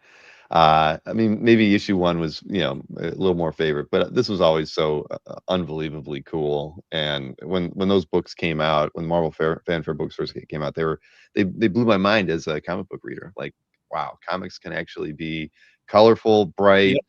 glossy, and blow your mind, and then have a cover like this to come out with the second book. I mean, I had no idea he had it, but that's awesome. He had It very good. is. It is that initial Marvel fanfare. I mean, I've said this before. I don't want to talk about this too much, but I used to see them at the wall at my comic store, always like wanting to read them. And Mhm. then I got lucky. I met this older kid, Bruce, who we just hit it off as comic readers, and he let me over his house to read his copies of Marvel fanfare because I couldn't afford them back then. Mhm. So, I guess for me, just looking at it on the wall for like a year and a half before I could actually have one in my hands made it all the more desirable. But right now, this is cheap. The auction is at almost $75,000. That's where it was at when I looked a little bit earlier today. Have a good night, Jeff. Take care. Yep. So it's I mean, oh, that Darwin Cook that was on John's wall. What's that at this point? 5,750. So, with I the th- juice, it's a little over yeah, 7. I think that this should break at least 10 plus juice. But there's a lot of planetary covers in here, a lot of planetary covers because John kept them all. There's a few pages from Planetary #1 that were important to him, like the not Doc Savage page. Mm. It's Yeah, not no, Doc Savage. It's not. It's not. there's some nice astonishing X-Men pages in here as well. I mean, Captain America, I believe. That is that the Kirby or the Kirby, colon? Kirby Cap on a motorcycle. Yeah, that's from John's collection. There's a colon in there from John's collection. Um, let's see. Oh my God, that one with Elijah Snow. Oh my God, that cover is gorgeous. That was one that really just hammered home. If you go all the way to our left, that's a key page that John just loved to death. I mean, he absolutely loved that page. So Tara and Robin had to make decisions. Everything that ended up being pulled, I made recommendations. Albert made some recommendations, but it was really all their decision. I mean, look at that Captain America. Oh my God. Look, the Captain America and the Astonishing X-Men back to back, or the Amazing X-Men. I can't read it from here. Yeah, look at that Captain America. It's just gorgeous. Alberto, this has your name on it. I'm just saying. That's the variant to Reborn. Yeah, issue Yeah. 5. That's awesome. Yeah. And then the next one, yeah. That's a good one. Yeah, with Phoenix and Scott. Nothing Yeah. wrong there. I mean, look at that. There's a lot of good stuff here, and there's some Bruce Timm pieces as well. Yeah, the Bruce Timm Doc Savage. I don't know if Bruce donated that or if Albert did, but it's really befitting considering how much John loved Bruce Timm. Okay, well that's fair enough. Oh, that one. Look at that. Look at how intense that cover is. Uncanny Avengers issue 7. Yeah, that's Yeah. awesome. I mean, and that's another thing, like Alex Ross, John spent a lot more time thinking of what the page that's Jim Lee donated that. John spent a lot of time like deciding how everything was going to fit on the cover before he actually drew the cover. The other planetary, oh yeah, that one. Oh, in better times, I would go for that. So this book is interesting. So this cover is really interesting. So we tried to get the Lone Ranger license twice. The third time we got it.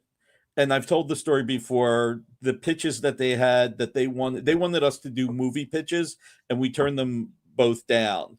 When this book came out and I read it, I was like, this is the effing Lone Ranger. So I called John, and John never picked up the phone. Like never. Like it was rare that he would pick up the phone. But when I told him when I left the voice message that it was the Lone Ranger I wanted to talk to him about, he called me like a day later. And this is the Ballad of William Leather, and it's just so awesome. Like all the Rangers are killed because Cavendish's gang, and I don't think they were called the Rangers or Cavendish in this, but they wanted the silver. So what William Leather does here, since he's the only one left alive, is he melts the silver down into bullets, but tips them all in mercury poisoning. And this way, when he shot somebody, even if he didn't shoot to kill, they would eventually die. And it was just, and John was like in love with the idea of our getting the license. And when we showed this to Classic Media at the time, they were like, yeah, we could go for this, because thankfully both movies that they were shooting for were not moving forward, and we didn't have to do a movie pitch. Mm-hmm. What's this one at so far? It's at 1650, just over. Oh, guys, this is cheap. Please, please, please, somebody get it to 5,000. Push me away from it. But yeah, this clearly, it was instrumental in your pursuit of the IP. So I get it. Yeah, it's special. And then you got the one planetary cover right next to it. I mean, look at what he did there. Just totally just did something different than what he would normally do. And it's, he really just, everything stood out. And all the money, I think Liam Sharp donated an Absolute Batman. That's John. That's gorgeous. Yeah. I think that might have been to an action figure or a statue, but I couldn't remember, and no one else could figure it out. But it is absolutely stunning. It looks like a 1940s serial, which is some of the stuff John loved. That's gorgeous. Yeah, it's Cliff Chang. Yeah, Cliff donated that. I mean, again, John, this was one of those things that took forever to put together, and then as soon as it came together, it was like hurry up and wait. You know what I mean? Or wait and hurry Mhm. up. So thankfully, Albert was able to reach out to a few more people than I could, and I was a little bit more focused on just pulling this together. That's a beautiful Lone Ranger cover. I am biased, but it is a lot. Look, a lot of this stuff is inexpensive. If everybody can go for stuff, if you can afford it, and even if you end up just knocking the price up a little bit, whoever gets these, they're going to love it. That's a fantastic page. I mean, look at the way that just the flow from one panel to the other. I The mean, third panel makes that thing, just tipping the viewpoint like that. yep. That's a spectacular page. Yeah, that character is not the Shadow, but beautiful. Uh, oh, that's a fantastic cover. I mean, you could see the determination in his eye. It's just amazing. Yeah, there's just a lot of beautiful art here. And whether it was Bruce, Tim, or Albert, I mean, donating Doc Savage, donating the Spider, all characters John loved. Antoine said he's bidding to buy no games. Awesome, Antoine. It's there's just so much here, there's just so much. And yeah, look, it's like the old saying, it's all for a good cause. I don't know who's that artist. Leyendecker, JC Leyendecker. That may be from Albert. That Okay. might be from Albert. I don't think that was John's. Agreed, Tony. Agreed. Who's that? Gamble. Oh, that's from his collection. That's from his personal. He was such a huge Carrie Gamble fan. We actually tried to get Carrie to do a Lone Ranger one shot that John wanted to do the cover for, but it never came together. That's a cool FF piece. Yeah. That's a variant cover from Yep. 2018 with Bruce Timm. Yep. With the spider that looks like a horror character, basically. And Rawhide Kid cover. Yeah. That one actually, Comic Art Boston should be looking at this one. I was just about to say that. I got to email Comic Art Boston, and believe it or not, I mean, I don't mean this as a disrespect, but the Rawhide Kid that's probably going to be the cover that goes for the least. Well, right. There's, Westerns are tough, right? I mean, if you're a Western art collector, you got it made. Yeah. Just there's not a lot of competition out there for it. But no, I mean, Cab should definitely put this one in his collection. That's for sure. The silhouettes in the background are really nice. I mean, the fact that he's got the plane right at the, everybody's on that same level. That such a great illustration. And again, like you said, his film background definitely helped him out immensely in his comics career. Yeah. That one's great. I mean, I don't know if you know this, but I think Mark Waid actually discovered him. Like, he had done some work for Caliber Comics, I think. And then when he went to New York to a convention, Mark Waid looked at his art and was like, wow, we got to get you on something. I think Mark might have still been an editor at DC at that point. I can't remember. You know what? Probably not. My mind is terrible at this stuff at this point. Oh, that is just, look at that. That's I Am Legion, right? Yeah. Yeah. That's fantastic. Right, and the auction ends next Thursday. I think at 7 Eastern. Yeah, I was gonna say 7 p.m. So anybody who is already gets alerts from Heritage should definitely get pinged on their phone, that the auction's ending. But I don't know if it always says what the auction is, but you get a ping whenever a comic art related auction. I don't know about you, but I do. I know the sucky part is that it comes 15 or 10 minutes before the auction starts, that ping, so, but they'll get the word out. I've got faith in them. and we were able to get the word out a little bit.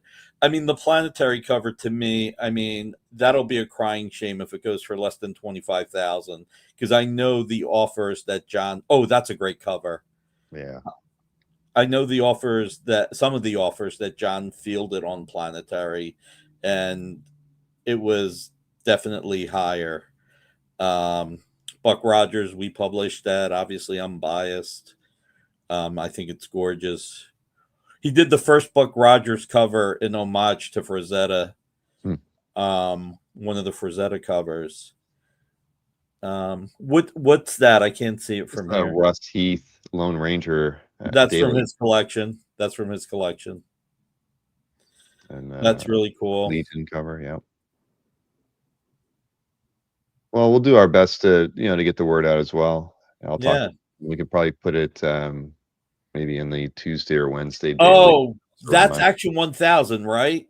Yes, it is. Yeah, so that's John was really generous. I think I could be wrong, but I think Brad Meltzer wrote that story. And I think John actually gave him one of the pages, and the other pages that aren't here, I think he gave away as gifts. He didn't sell them. So this is I think there's only 2 pages left. I mean, it was like an 8-page story. I mean, it wasn't a long story because Action 1000 had all these small vignette stories that stood on their own. So,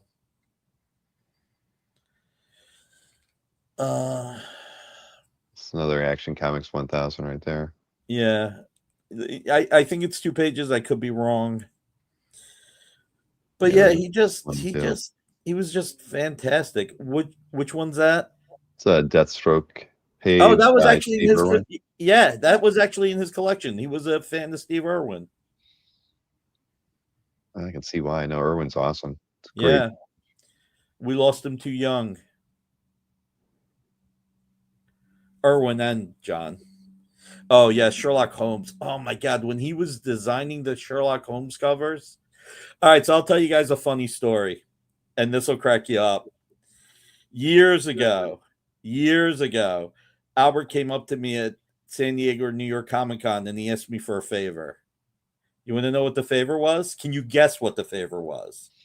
At New York Comic Con, he anything that it has to do with John and his art. So, well, he wasn't repping him at the time. No, he was. He was repping him, huh? Yeah. I can't answer. I don't even want to guess. I can't imagine. What would he need a favor from you if he's already repping John? Other than having him do some work for Dynamite, but he said, "Can you get John to do less covers for you? I can sell his Marvel and DC covers for a lot more money." Oh, that's he's straight up Albert right there. He's like, who cares about Sherlock Holmes and Dracula?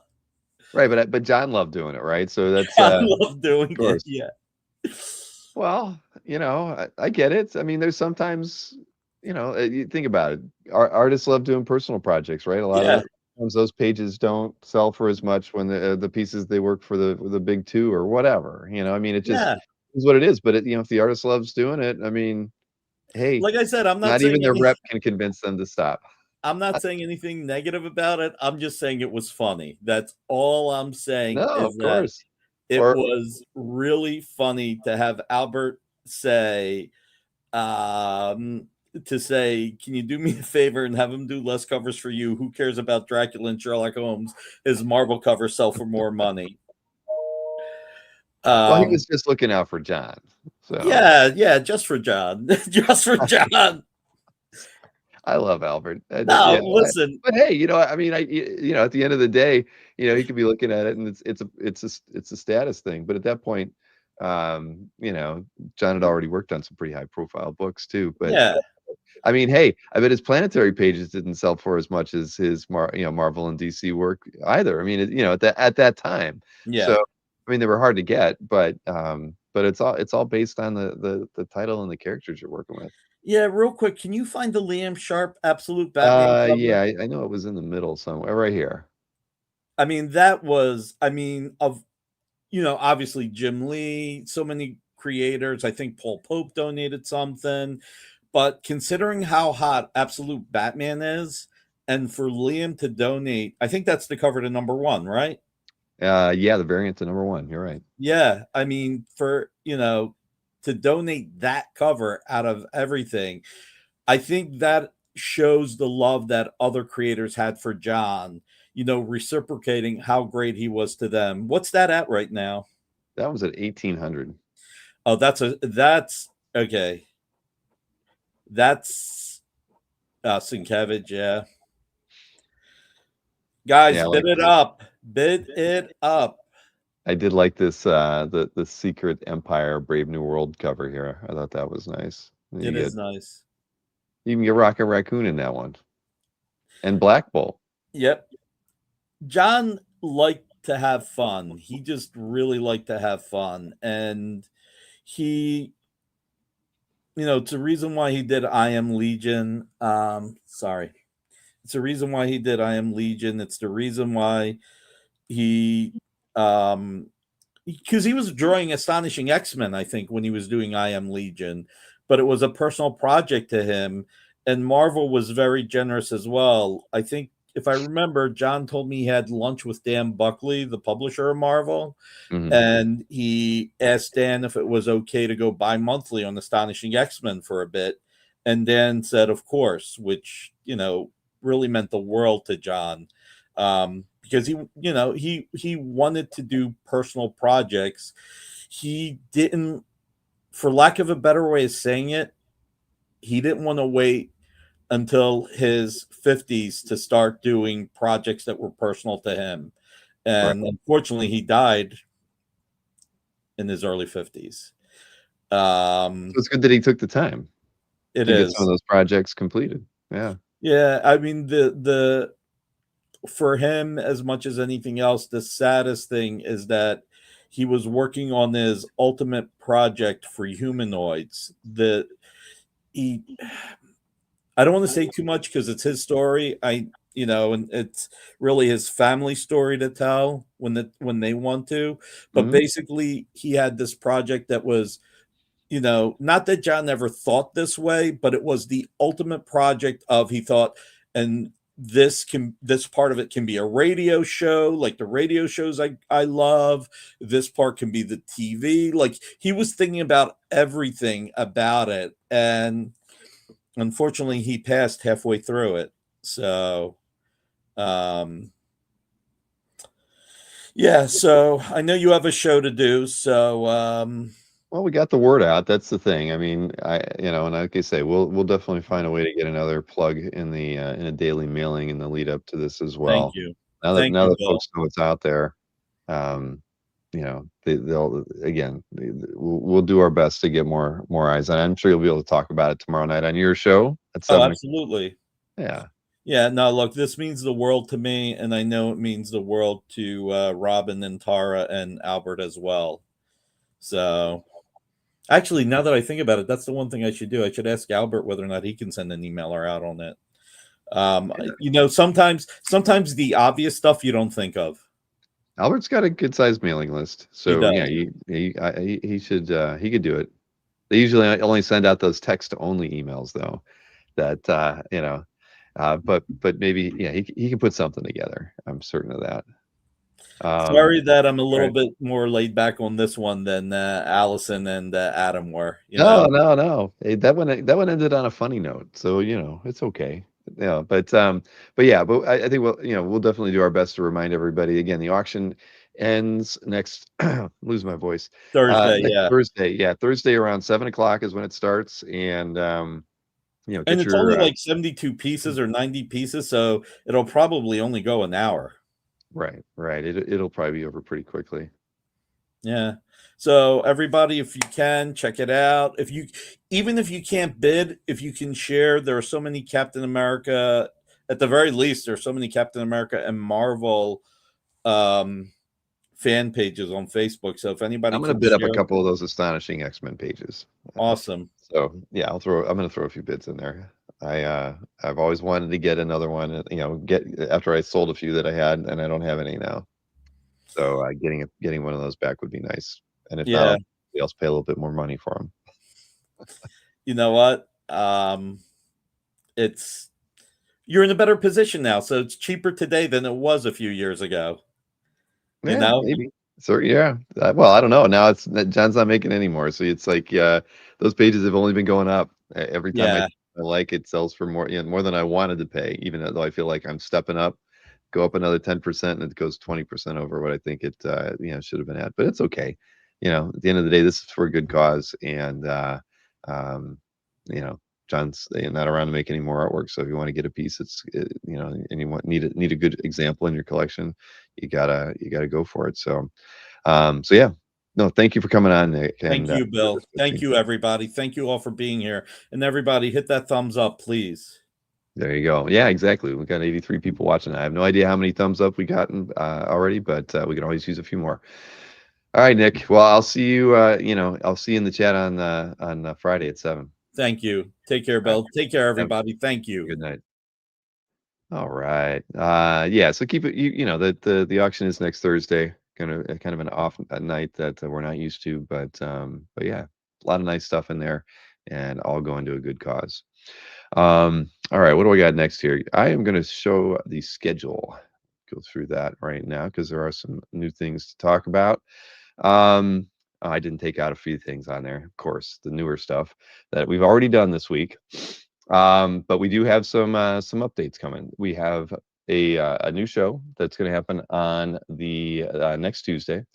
It's going to be an IC3 live show. It's going to be at 8 p.m. and that will be a pre-OAX show with some of the artists from the Artist Bullpen and their team.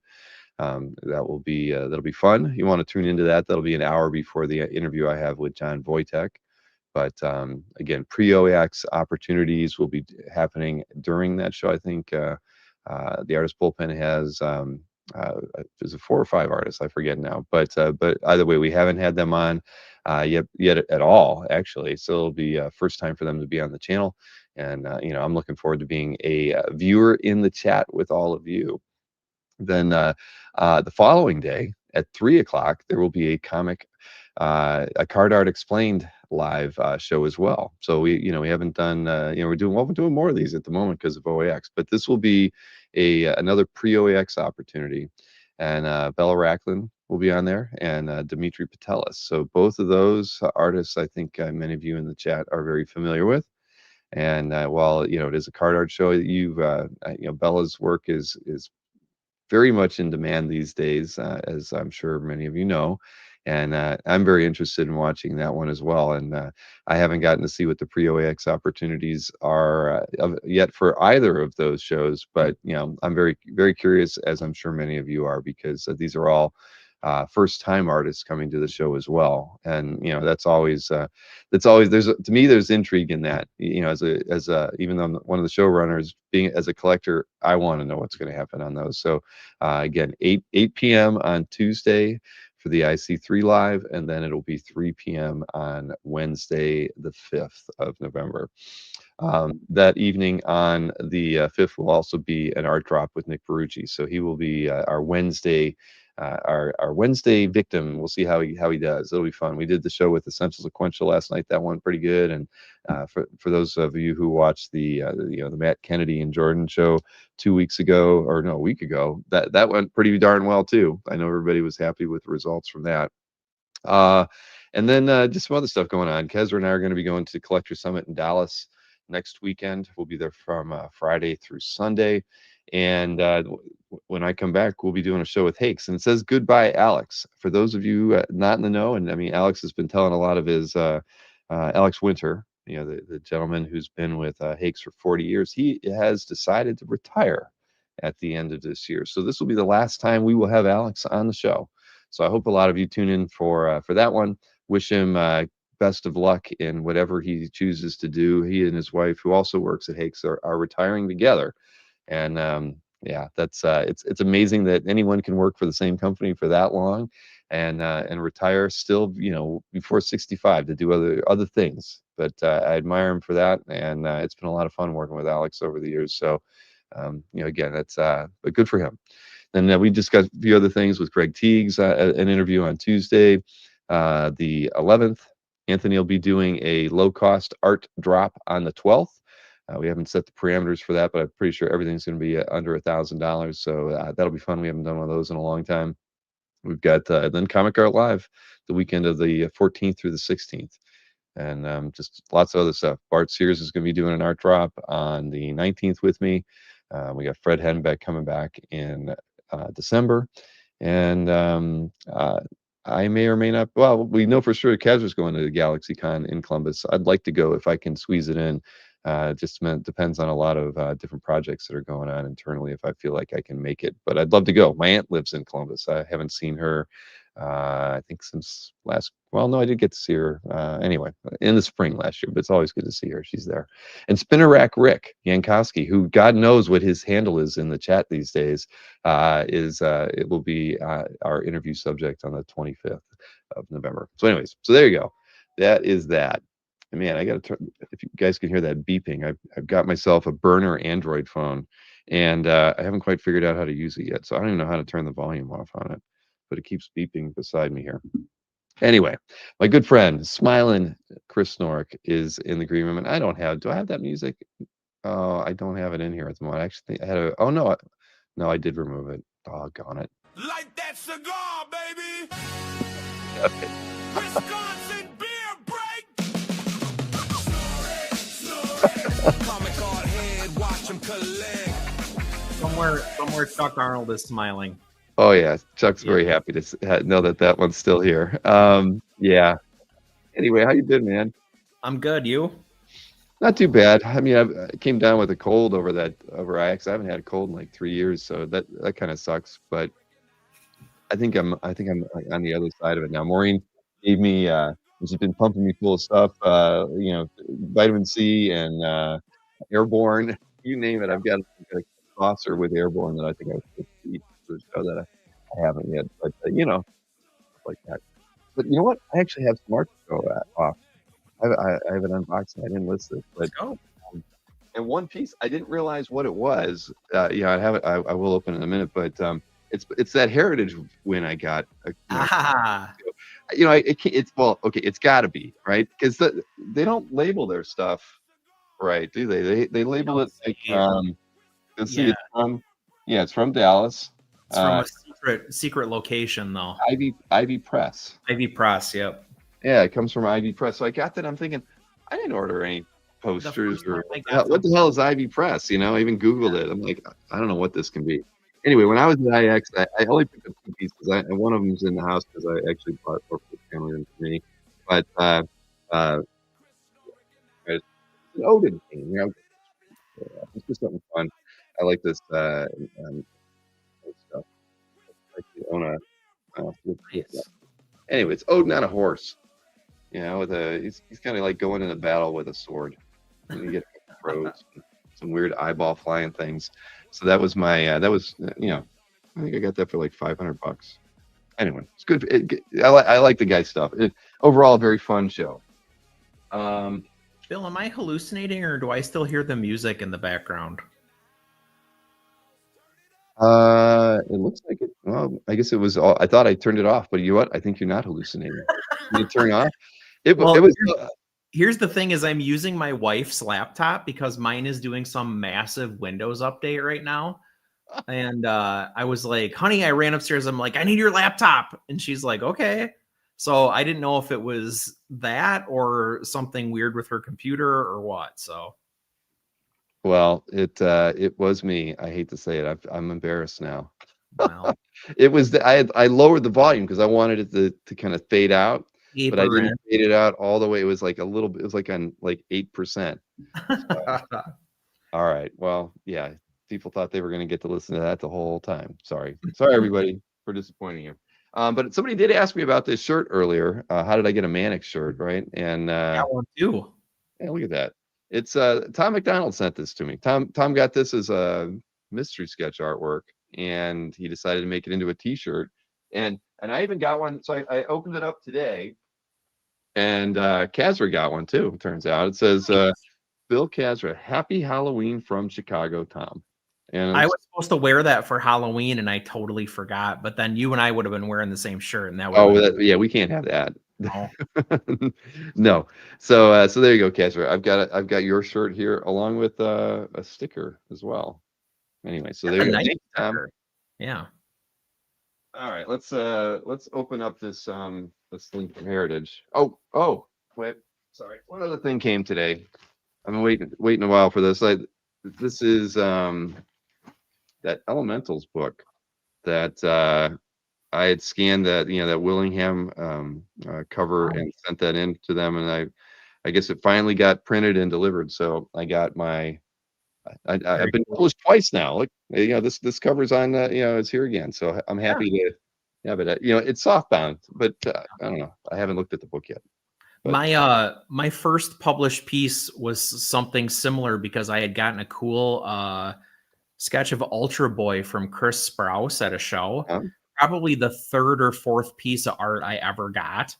And I got an email from Two Moros asking if they could publish it because it was on CAF, asking if they could publish it in a Legion compendium. And I was like, you absolutely can. Here's a really good scan. well, that worked out great. See, for Yeah. me, that piece was like it was oversized. I couldn't scan it, so I had to take it into Orlando to Oh, wow. to a company, and pay like I don't know, it was like $80 Wow. to scan it. But hey, it was for a good cause. It's now Yeah. now on that book, and I think I think they put some obscure Willingham artwork in it, and I know they had some other artists do like homages. I think Cool. Dan Goodwin, who's in the chat, was one of the people who also had a piece in it. So that'll be cool to see. Let's see. Okay. Yeah, there we go. That's easy to show up. So this is the piece no one else wanted. That's why I got it for $70. An orphan. This is it's a combo piece. Two artists worked on this one. It's Dennis Kitchen and Hillary Varda. Wow. So there we go.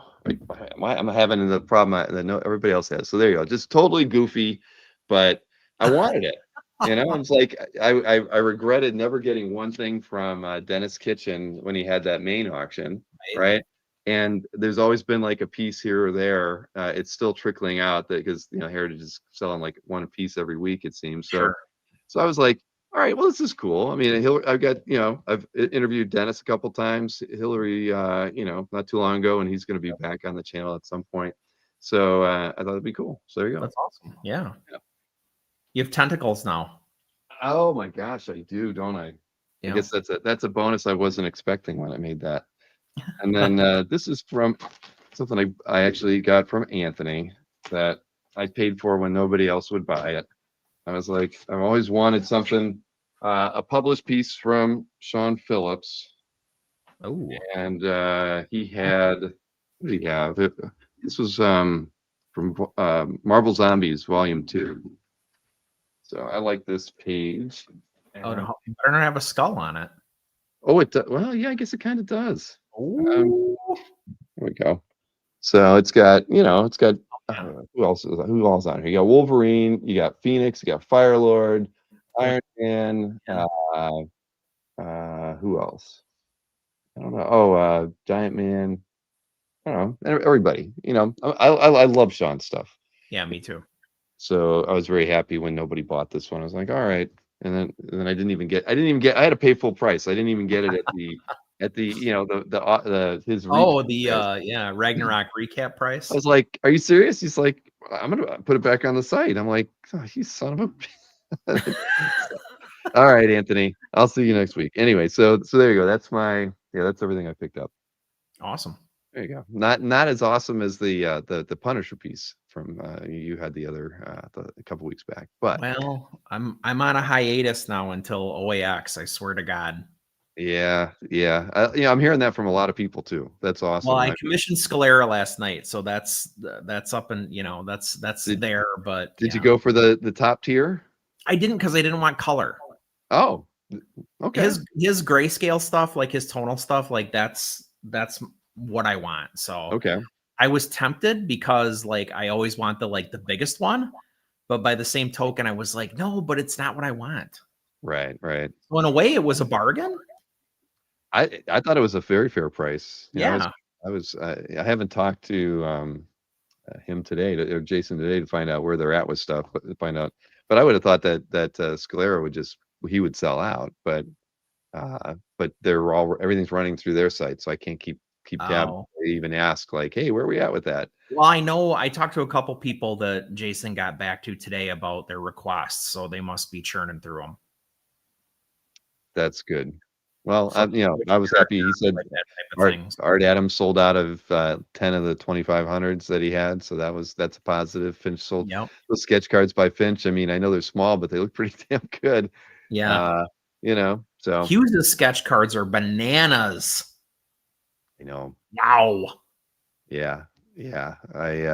Small but mighty. He's he's amazing. Mm-hmm. It's definitely amazing. You can hear that, can't you? Boop, boop. Yeah, it's this. I got a burner phone because the old Android that I was using to test the app finally died. Right. And but I can't figure this damn thing out. It's like I'm sliding up. I'm trying to figure out how to open windows and close stuff. I mean, this is complicated. The people that have Android phones belong in third world countries. I said it. I don't understand it. I said it. You send me green text. Forget it. There's like only a couple things that I've noticed on it that the Android does slightly better than the my Apple Well, phone. keep it to yourself. I won't tell it, yeah, because it's just like little nuancy things that I saw related to the app. But I was like, oh, that's kind of cool. Why does it do it? And mine does, and the iOS doesn't do that. So anyway, but it's certainly not enough to make me turn to the dark side and Amen. let's see. Let's see. What did Archivist Adrift? Just grabbed my first piece of published art. Now addicted to this live show. Hey, that's awesome, man. Right. Once you start buying published art, it's you can't kind of turn back. Many of us started out collecting commissions, and I mean, once you get something that you've read, it kind of changes everything. You're like, oh, commissions are nice. You can still keep getting them, but yeah, adding those published pieces is where it's at. Yeah. Apple shills, says Newell, and everybody knows Newell is an Android user.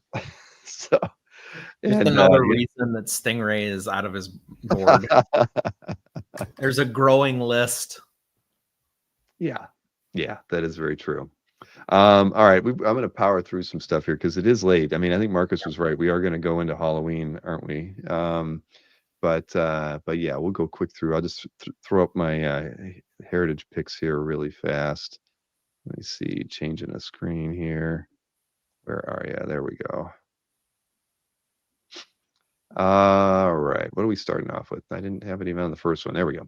Irv Novick, I picked Irv Novick stuff in the past, but this one's like all about Batman's cape, man. Oh, it's yeah. like every panel, the cape is looking, it's all about the cape on that thing. You get a Zap and Zonk too. Zap and Zonk, right? That's the lead in. I mean, come on, he's it's a right and a left, and then what? The Bat Chopper is coming in. I have no idea. No, that's it looks like Joker flying away or something. That's a great page. Either way, yeah, it's fantastic. That last panel, cityscape, the way the cape is drawn there. Yeah, I love it. That thug at the top there has a little Neil Adams going too. Yeah, you're right. Yeah. It's Giordano inks on this one, so there you go. It's a great page, and it's already at 650. So yeah, I think that one's going to do really well. Bruce Timm, I don't pick sketch covers too often, but I thought this was fun. Come on, Hulk 181 homage. Wolverine classic costume. That I thought that was awesome. Al Milgrom, what was this one? Oh yeah, the Terry Austin inked Captain Marvel 49 title page. Again, Austin inks on this one make it. I know you're not the biggest Milgrom fan, but I think Milgrom, but yeah, Austin helps for sure. Yep. And there's a couple pieces. I don't know if I picked the other ones. There's a few pieces that are inked by Austin in this auction that are really nice. Oh, this one too. Carmen Infantino, Terry Austin, Star Wars 12 splash. Man. That's a crazy image. Man, some of the stuff they got up to in that Marvel run, because they couldn't do this and couldn't do that and whatever, like they got pretty creative, and like this page, that's a great illustration literally of what the type of stuff they were doing. when I first saw it, I mean, I'm like, what the hell is this from? And then I read Star Wars, and I'm like, what? Really? This is Yeah. great. A giant pirate ship, but I Yeah. mean, this is amazing. And again, Terry Austin over Infantino, man, Yeah. makes this thing spectacular. Then I think I've shown one or two of the P. Craig Russell Epic Illustrated Elric pages before, but I mean, this is an image I think we've seen quite a few times. I know that Russell uses it in some of his promotions and stuff, so it's just a really really classic image Awesome. to see there. Awesome. Yeah, and then a John Bolton. I don't know what Black Dragon is, but I just thought this piece was really nice. I mean, just the way he's doing the stipple stuff here. He's got the Mhm. nudes around the figures and these in the fog or whatnot. I mean, Bolton's just an awesome illustrator, and I thought this piece was pretty cool. But what is Black Dragon? I have no idea. There's an appearance by F. Murray Abraham there. Holy crap, you're right. Look at that. I wonder if he got paid for that likeness. I don't know. Unlikely. Yeah, unlikely. Yes. Then this is kind of like an early Madman page. It's from it was published by Dennis Kitchen's Kitchen Sink in 1993. I think Madman came out in 1990. Oh, but Mattress and Crapped. isn't that awesome? That's great. Yeah, I that thought is that- really early. I think it even mentioned in the description that like was it who could have inked this one? Let me see. I think it mentioned where is it? God darn it, it doesn't say it. Dan Klaus could have been one of the inkers on that. And Bernie Moreau. And Bernie Moreau, you're right. Look at that. Wow. So I think, I mean, who knows if I don't know what the market is on early Madman pages, but that's I don't pretty either awesome. because you never see them. Right. It was shocking when I came Yeah. across it. Then this one, Enrique Alcatania, I mean, this thing is freaking crazy, Man Bat. I mean, that first image of him is so wonderfully illustrated. Yeah, And face. I mean, right. The face is, I mean, everything, the background, the face, the way he's drawn the textures and the wings, his body. This thing is unbelievable, but I love it because it's juxtaposed against these two panels that are just really crisp. It just makes the dynamic illustration in the first panel even more dramatic. The bottom looks like it was inked by Kevin Nolan. I think you're right. I'm losing my voice because Especially my cold. that bottom right panel. talking. That bottom right panel looks a lot like some like workups I saw him do for Batman the Animated Series. The pose, everything. He looks batshit crazy, says Michael. Big Yeah, fat. he Big does. But, I mean, this is I mean, I love it. You don't need Batman on this page at all. It's so good. Can I ask what that's going for right now? 260. Hey, you remember saving for OAX? At that price though, my brother that is the big Batman fan hates Man Bat so much. It's like a great Christmas present. It would be the best Christmas present. He might give it back to you. He'd be like, "Here, you take it." And I'd be a-okay with that. Yeah, no, I think it's amazing. The lettering on it's it's perfect for the piece. I mean, it's gorgeous. I picked this next one just for fun because it's Evan Dorkin, and it's Milk and Cheese. It's like some one-page story from a San Diego Comic-Con comic book or something, but San Diego Convention bound, it says. So yeah, kind of early too. Does not say the year in the URL, but no, up there, 1992. Oh yeah. Okay. Then the last piece, I know you're a fan of Passarin's work, so I picked this one. It's a DPS from Hawkman number 20. That's some kind of giant sculpted Hawkman. You can see like the ship beside it. So who knows what that was for, but it's like overgrown with vegetation. But just looking at all the detail on that, I was like, right? that's a lot of work. Tough perspective too. Mm-hmm. Especially on a DPS where you have to work across both sheets. Right. That's cool. Agreed. All right, there you go. There's plenty more on the weekly auction from Heritage. All right, so I'm going to play this EXP preview just in time so I can go get something to drink before I Out there. But yes, we have Nick Ferrucci. He's on the EXP tomorrow at 7:00, and I'm going to watch it with you to see what he's got available for sale. Everybody, this Friday, October 31st, I got the date right. 7 p.m. Eastern, 4 p.m. Pacific, the Original Art Experience, our Halloween show. And no, I will not be wearing red pants, and I will not dress up. But what I will do is I'll have more treats than tricks on the show. And you guys know me, we're going to have fun. And also got Carl Choi coming on, talking about his Kickstarter, which will be cool. So wherever you're watching this promo, hit the thumbs up, share, sharing is caring, and let's get into the show. All right. So it's Halloween. Werewolf by Night, Scotty, and why not, right? Pure Pencils. You know, Amy, I got to tell you, personally, I thought the Werewolf by Night movie was one of the best movies that Marvel released. Oh, it's not a movie. It's a one-shot. It's an hour long. Yeah, you know what? That's one of the few movies I wish they would have made it a little bit longer, where you could have seen them fight out in the garden instead of, like, you know, they all disappear, then they come back. And Amy wants me to move on. She's got to go. All right, Iron Man 326, early Jim Chung artwork. Oh my God, how early is this? I don't even know what year this is. Doesn't say it on the back, but I'm sure it can be Googled. Then we have Thor by, oh God, Sad Ribic. So beautiful. So beautiful. And if I can only put it back where it belongs. Then we got A World's Finest by Stan Wack and Akin and Garvey. I might have some really special pricing there. Cable by Ian Churchill. Man, this is gorgeous. And hey, I haven't had an Archie in a while. I can't remember when the last time I had it. So here's Story and Game Digest magazine. Now, we are having Halloween, so how about a little bit of Mark Bagley, Ray McCarthy, DC Universe Halloween Special, The Guy Way, Deadpool, Success, Agents of S.H.I.E.L.D., a little bit of Thundercats Lost cover. Again, you never know what the treats are. More treats than tricks. Then we have 2 more Bob Layton Terminator covers. We sold the #1 cover after the show yesterday. 1 more Bob Layton homage cover. Then we got Bishop by Steve Epting. Oh my God, this is beautiful.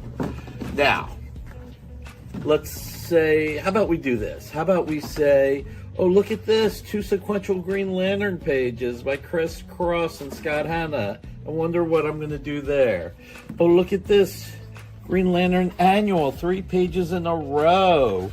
What am I going to do there? What's the trick or what's the treat? You got to show up Friday to find out.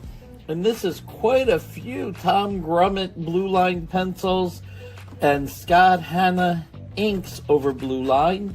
And it's, whoa, 8, 9. Oh, you know what? This is going to take too long, and Amy's going to hurry me along. It's 8 to 16. I wonder if I'm going to break this up. And if I do, in how many places? And then we got 2 Kevin Nolan pieces of art. Don't remember what this is for, but this is going to be cool. And you never know. I might do it for $41 because Cap first came out in 1941. Maybe I will, maybe I won't. You got to tune in Friday to find out. We'll have all this. We'll have more. And I need to show up on time because I'm going to be like the song, all by my... never mind, I can't sing. Not only because of copyright strikes, but because I really can't sing. So, Friday, October 31st, more treats than tricks. 7 p.m. Eastern, 4 p.m. Pacific, the Original Art Experience. And I will be seen by you there.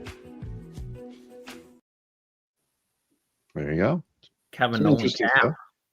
Yeah, that should interest Mr. Alberto, maybe. You never know.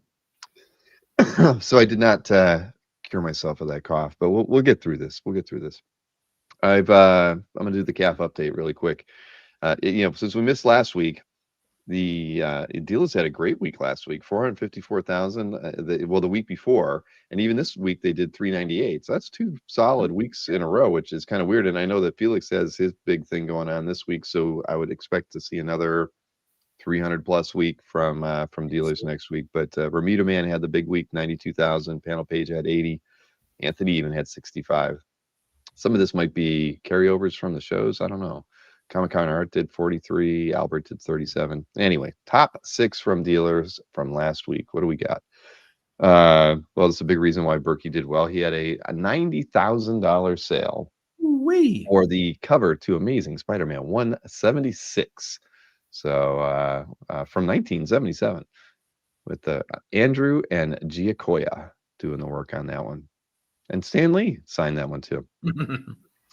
Then this one didn't have the big image from panel page, but this was the cover to Batman 5 by Greg Capullo. One for $65,000. Wow, wee wah. Mm-hmm. Then speaking of Felix, you get this Nick Klein Incredible Hulk 25 cover. Look Sold at that. for $30,000. Man, look at Thor. That's freaking awesome. Then we have the another Jorge Jimenez piece that sold. This is from Batman issue 1, second printing on the cover, and this one for $25,000. Then we have this classic Captain Britain 17 cover by Ron Wilson. Went for I had that $15,000. comic. Yeah, you remember that one? Oh yeah. And then Albert sold this one. You can tell because it's got his watermark on it.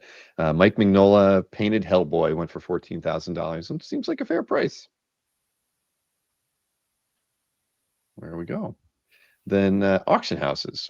Man, I don't know what. Yeah, well, auction houses. Let's see. The week before they had the Key From auction, and then last week, what was it last week? I know they had the Ed Asner charity auction. They had a couple other things going on, but 2 weeks ago it was 3.9 million, and this last week it was 2.6 million. So Heritage is doing a lot of stuff with these in between these tweener signature auction things that they're hosting. But we're only going to show the top 3 weekly auctions from eBay and Heritage here. So let's see. eBay's first, and I did check the prices on all these. So this first one is a weird one. Adam Hughes. I should have asked Adam about this one. Supergirl pinup. It actually says it sold for $3,933. When I went to 130 point, it said it sold for $4,400. That's the first time a piece has sold for more than what was reported back to us originally. I don't know how that happened. Then this was an auction piece. I think they had 2 bidders. So this one did sell for $3,750. Bud Root, Vampirella, Plenty of Skulls. Then this Rob Liefeld Evangeline Deadly Sins 2 cover was at auction as well. So it did sell for $3,050 at eBay. Then over at Heritage for their weekly auction, this Peach Momoko Miles Morales 13 variant cover sold for $5,125. You. Mm-hmm. All spiders. Yep. It is kind of creepy. Then what do we got? The Spidey Super Stories issue 35. This one's by Don Perlin and Mike Esposito. This one for $3,500. I guess a gambler might have thought this was a good page. Anthony. Yeah, Anthony. There you go. And then before I lose my voice again, oh my God, I should be take it away, Chris. But anyways, this is the piece we featured the week before, the Bruce Timm Adventures of the Mask number 4, $3,500. Yeah, it's gonna be rough, man. You're gonna be doing a lot of talking for me in the next 30 minutes. That's all right. Sorry to say. But we'll be okay. brief because it's late. How about that? Yeah. I'm gonna be happy to have 3 days off. I hope when I come back next Monday, I'm well. Okay, so let's get in here and talk about our picks. Where is the share? There we go. All right, and I'm glad you picked this first one too. I actually sent this gentleman an email saying, "Hey, if you want any advice on anything related to the site, I'm your man. Reach out to me. I love you, or I love your art." I didn't say I'm not trying to be like Marcus. I said I love your art. Yeah. So there you go. Kyle Holtz Lobo. Kyle Holtz joined the site last week, and he's only posted one piece of art, but this was it. I've never done this before, and I may never do it again, but I picked this because Kyle Holtz posted this to his brand new calf gallery. So we've talked about Holtz like many times in the past. I'm a big fan. I love somebody that can just like let it rip visually like he does, kind of like, it's got that raw, like Bisley energy to it, but it's really dialed in spots. He's got, loads of detail. Like look at the veins on his arms, like up into his shoulder. it's just his art has a ton of attitude. It's creepy as hell sometimes. He's just really, really multi-talented while also always keeping himself intact in everything that he draws. So a ton of respect for Kyle, and I'm like weirdly proud in a way that he's on CAF now. So I picked this for that reason. I want people to know that Kyle's got a CAF gallery. Thank you. Thank you very much. I mean, I probably would have picked it too, but at the end of the day, I literally did. I reached out to him today and just when because your piece when you had it in your list and I was looking, I'm like, oh, that's a good reminder. Same Yeah. thing. Always great when we see an artist, that's that's been around a while, trying something new. They Yep. they need to know that it's appreciated. So I'm glad you did pick it. Did I like it though? No, I didn't. Oh, you best like it. Yep. Now I've got it. Now he knows I wasn't lying when I sent him the message. You weren't being obsequious. Yes. All right. So Roger K with this piece. Let me get my like on that. A Tony Harris Judge Dredd cover and print. Yeah. Wow, look at the perspective on that thing. You're down on the ground. I think Right? Judge Dredd just clocked you. You're just looking up like, oh shit. Right. Yeah, he's already smacked it with the lawgiver once. Right. So I love the the insane amount of detail on here. Tony Harris definitely not known for pouring over something edge to edge like this. So I thought that was a cool little change of pace for him. But such great textures on this piece, like the leather on his costume. I was also a little bit surprised to see somebody other than him inking. So I thought that was kind of interesting. Like Jeremy Clark, haven't heard of in quite a while.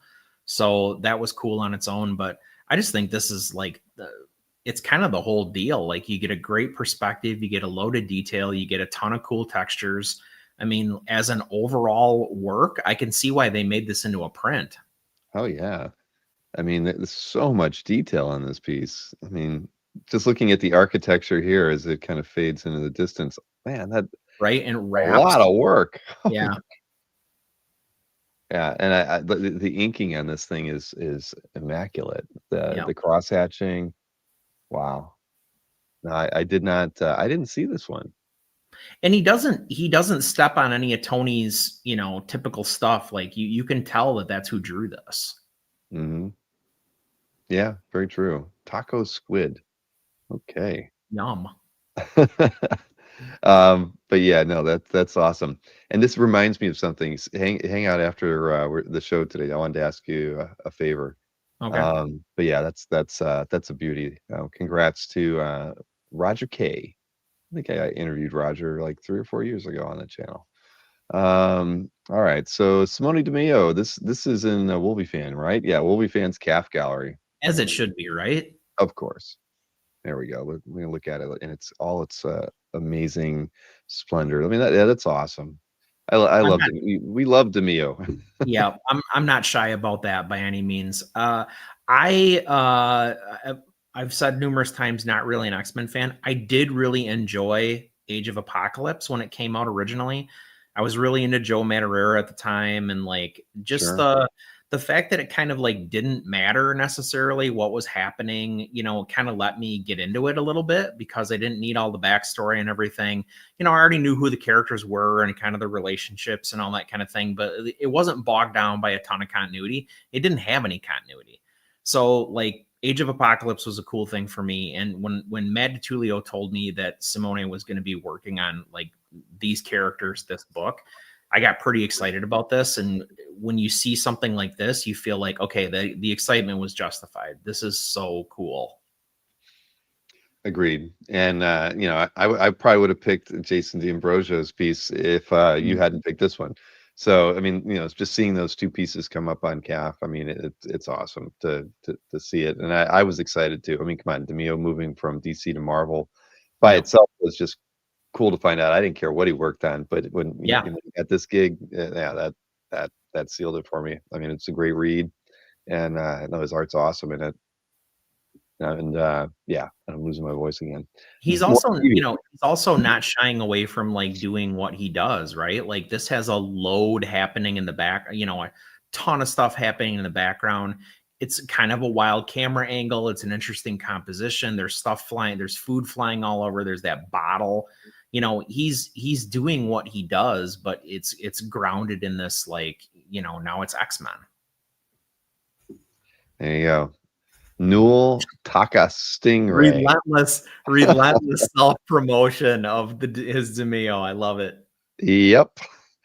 Oh man, yes. I can't wait to see Simone at OAX in February again. He's such a cool guy. Okay, next up. Gianluigi Coppola. This is a Dylan Dog page. That's right. Yeah. I mean, how come every time we see this, it's like I gotta read some Dylan Dog, or I gotta buy some artwork from Dylan Dog, and I haven't done either yet. But I mean, you look at this, it's like, shoot, man. I mean, I want to know what's going on in these books. I just think they got to be a whole lot of fun. You know, the art has that, you know, a very the inks are heavy, you know, like Milton Caniff, you know, early Very stuff. dark. Yeah, I mean, I love it. I even love the way the lettering's handled on it, especially that Right? spraff at the end, right? The negative, yeah, exactly. Well, and I think what's so great about this page is how beat by beat tight those sequential panels are. I mean, you're literally like following this guy falling down the cliff. He smacks his back, and then he, you know, I mean, there's no question what's happening on this page. Like, you're there for like every second of it. And I think that's just great storytelling. I love the stuff that he has going on ink-wise in the background, where you can tell that there's, you know, supposed to be some kind of a storm brewing in the background, or it's, you know, it's not actively raining, but it's dark out. The lighting is so good. I mean, there's just a ton to like pour over on what really looks like simple artwork. Yeah, no, I love it. I really like that a lot, and it's in Giorgio Santoro's calf gallery. And clearly, by the forward and back here, they have other Dylan Dog artworks. So I'll have to check it out. 17-year member of CAF. What is this? Dylan Dog. I'm not going to click on it because God only knows what it might be. But he has his own. He has a website, Dylan Dog Ophelia. I don't know. I'm going to check that. Okay, we're going to set that one aside. I'm literally taking that tab off and putting it over there. You have no idea what it could be. but I know I'm not going to click on it in a live stream. I have learned my lesson there. Newell. Wait a minute. We were just talking about Newell, and there, you know, my goodness. So here we have. Oh man, Newell. This is a great piece, man. Andrew Cranky. I think you got that piece as well, right? I did, and Newell actually mentioned me in the description, so I'm happy to have turned a few people on to Andrew's work. I think, you know, Stingray is jacked here because basically everybody Andrew draws is pretty jacked. There's nothing wrong with that in my opinion. For me, it's about that middle band. I mean, the figural work is great. I think the swooping lines from the cape are like really fine. They're sharp. I think that like meshes really well with what's going on with the rest of his costume, his like armored sections. But what he chose to do with the seafloor and what he chose to do with the waves, I think are really what makes this commission sing. Right. He's just made the sand have these the lighting on it. I mean, that's cool. That's really, really cool. And it's flowing the opposite visually. What it does is it's flowing the opposite direction of the waves that are above him. And that's just such an effective tool to like bring you see what I mean? The waves are going this way and the sand's going that way. Yeah. And it's just like, you know, one, it's super eye catching. But two, you're right at Stingray. Oh yeah, no, this is an amazing piece, and it makes me want to get something from Andrew now too. And you're right, Big Phil. We should be required viewing here when Snork and I get on and start talking about arts for any kids who are trying to break into comics or want. The Kubert School should put us on. You know, they just play the last hour to the CAF update for the kids to get some advice on what we like about. I'm a dilettante, baby. They're hearing good stuff. They're hearing way better information at the Kubert School, and they're hearing from my dumbass. Well, you know, we're the end consumer, so you know, it's good to at least. Hey, I'm trained. I'm trained. Right. Hey, I went to art school, so as a majoring in sculpture, but you know, I can still talk about illustration. Look at the hands, screams Newell. Oh my goodness. Yes, look at those hands. Thick. Uh, Thick fingers from hauling in nets all day as his was he a marine biologist? Is it that like on the nose? I think he was a marine biologist. it wouldn't surprise me. I mean, he Yeah. could get that ripped by, I mean, it's tough swimming underwater. For I mean, sure. you could end up looking like that. Oceanographer. Okay. Okay. All right. Mr. Wolfie, a 20-year member of CAF from Sweden, posted this Steve Lytle piece. So what is this? Legends of the Legion. Is And this who better than the best Legionnaire to feature on the cover for Legends of the Legion #1? So I picked this because Ultra Boy, that's my guy. mhm. Lytle, I mean, I remember when Lytle started working on Legion, started working for DC, and just being like, wow, and this piece has all of that, even though it was like, for Lytle's career kind of later, but man, he's just magic. Like I love all the spot blacks, like that explosive effect that he's got going on the top from his fist. The figural work is like exaggerated in all the best ways. Mhm. He just shows such a powerful pose. Like everything that's going on around here is like bombastic and like there's fire and things are exploding and like it's just so good for so many different reasons. Yeah, I agree. I'm a huge fan of Lytle's work too. He's he can be very hyper detailed on stuff when he wants to be, but his anatomy was always fun, and yeah, I mean this is a very energetic piece. Yep. Oh, that's awesome. There's definitely not enough artwork by Lytle on CAF.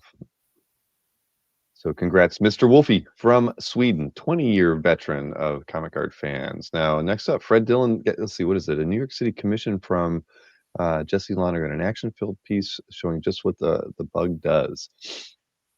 Well, the thing is, the thing I think we all love about Jesse's work is his page structure, right? The way he structures a page from His panel to panel, layouts. or in this case, Yeah. tube to tube.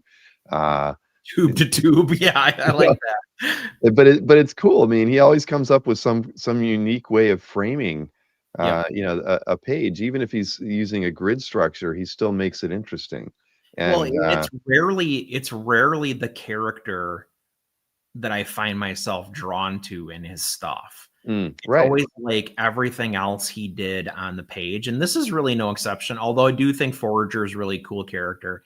And I like that he kept him like kind of thick and chunky and like Kirby looking in this. So I give him a lot of credit for that. But again, this is just about everything else that is happening in this image. Yeah. Oh no, it's awesome. The motion line through the Right? as Antoine said, the lower intestine. Yes, the motion line Yeah. through the lower intestine. It works. I love it. I mean, who would do that? Nobody would do that. I mean, Nope. no one would draw it that way. Just Jesse. It's great. And he's the kind of artist where I think, didn't Phil Hester mention Lonergan when he was on? Oh yeah. Yes, he did. So, I mean, this is the kind of stuff where pros see it and even they're like, wow, I never would have thought of that. Mm-hmm. And look how that fluid by itself. Yeah, the landscape is just so fluid. Look at those lines that he's using to define these cliffs and whatnot. That's brilliant. Never see that. No. He's a genius. He's special. Yeah. Now, did I? Let's see. Nope, I did not get the like. And this is a commission. Go commission Jesse Lonergan. Hell yeah! And he works with the artist bullpen. If you didn't know that. Are you gonna have Tommy Lee Edwards on when they're on? I'd have to go back and look at the email. I don't think his name was mentioned, but I'd have to double check. Yeah, I'll try to read it because I got the email today and everything. So I know that not everyone from the artist bullpen is going to be on it, but I think 3 artists are. So, but I'll let you know.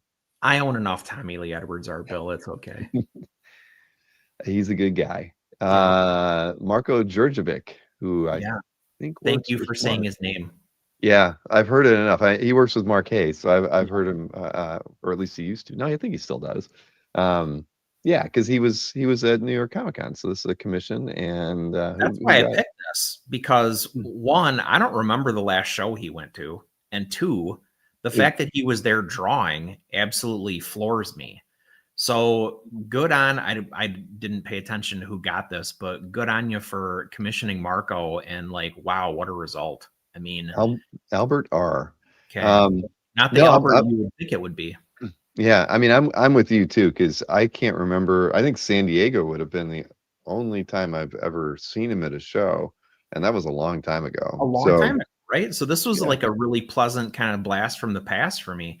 I saw him in some pictures on people's Instagrams that he was at New York Comic Con, and I was like, oh, maybe he's just hanging out or whatever.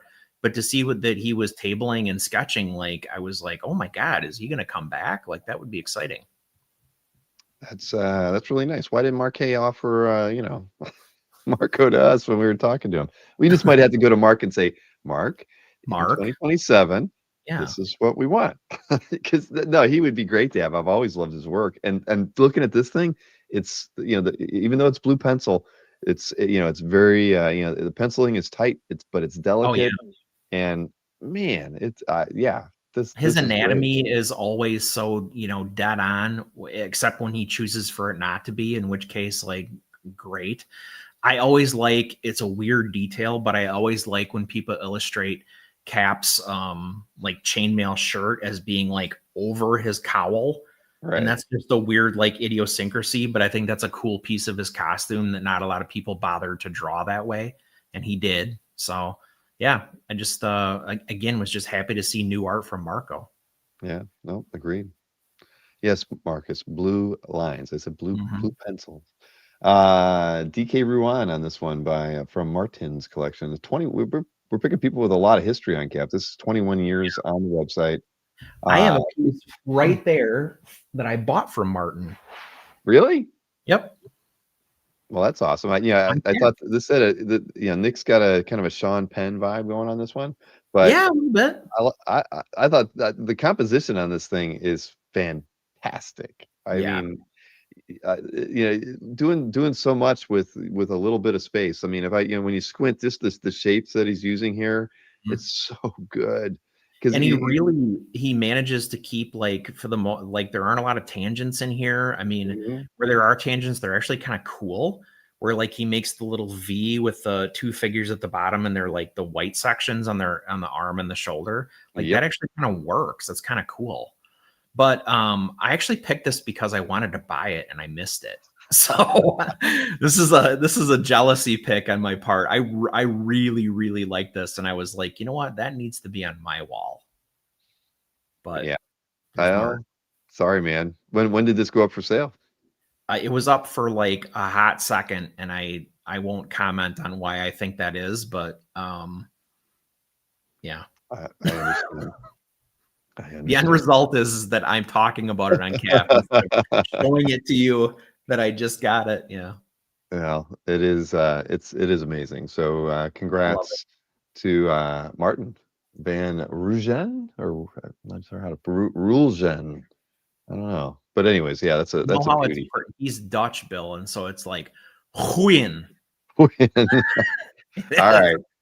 My I have a guy that reports to me that's Dutch. He lives in the Netherlands. He's going to be here in a couple weeks, and there's a lot of when they talk.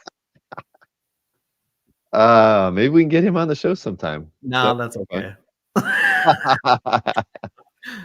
Oh man, I know you broke the rules with this one, right? The rules. This is from our Gap week. Yep. I mean, but this is in Daryl's collection. It is, and I think if a piece is worth breaking the rules for, I mean, this has got to be on the list, right? Yeah, and I'll say Daryl actually posted some nice artwork this week, but since you had this one, I was like, sorry, Daryl, we're focused in on this one. Yeah, and I'm proud to say that I, in a small way, helped make this happen. So really, well, monetarily. Okay. Remember that really cool? Right. You helped fund it. Yeah.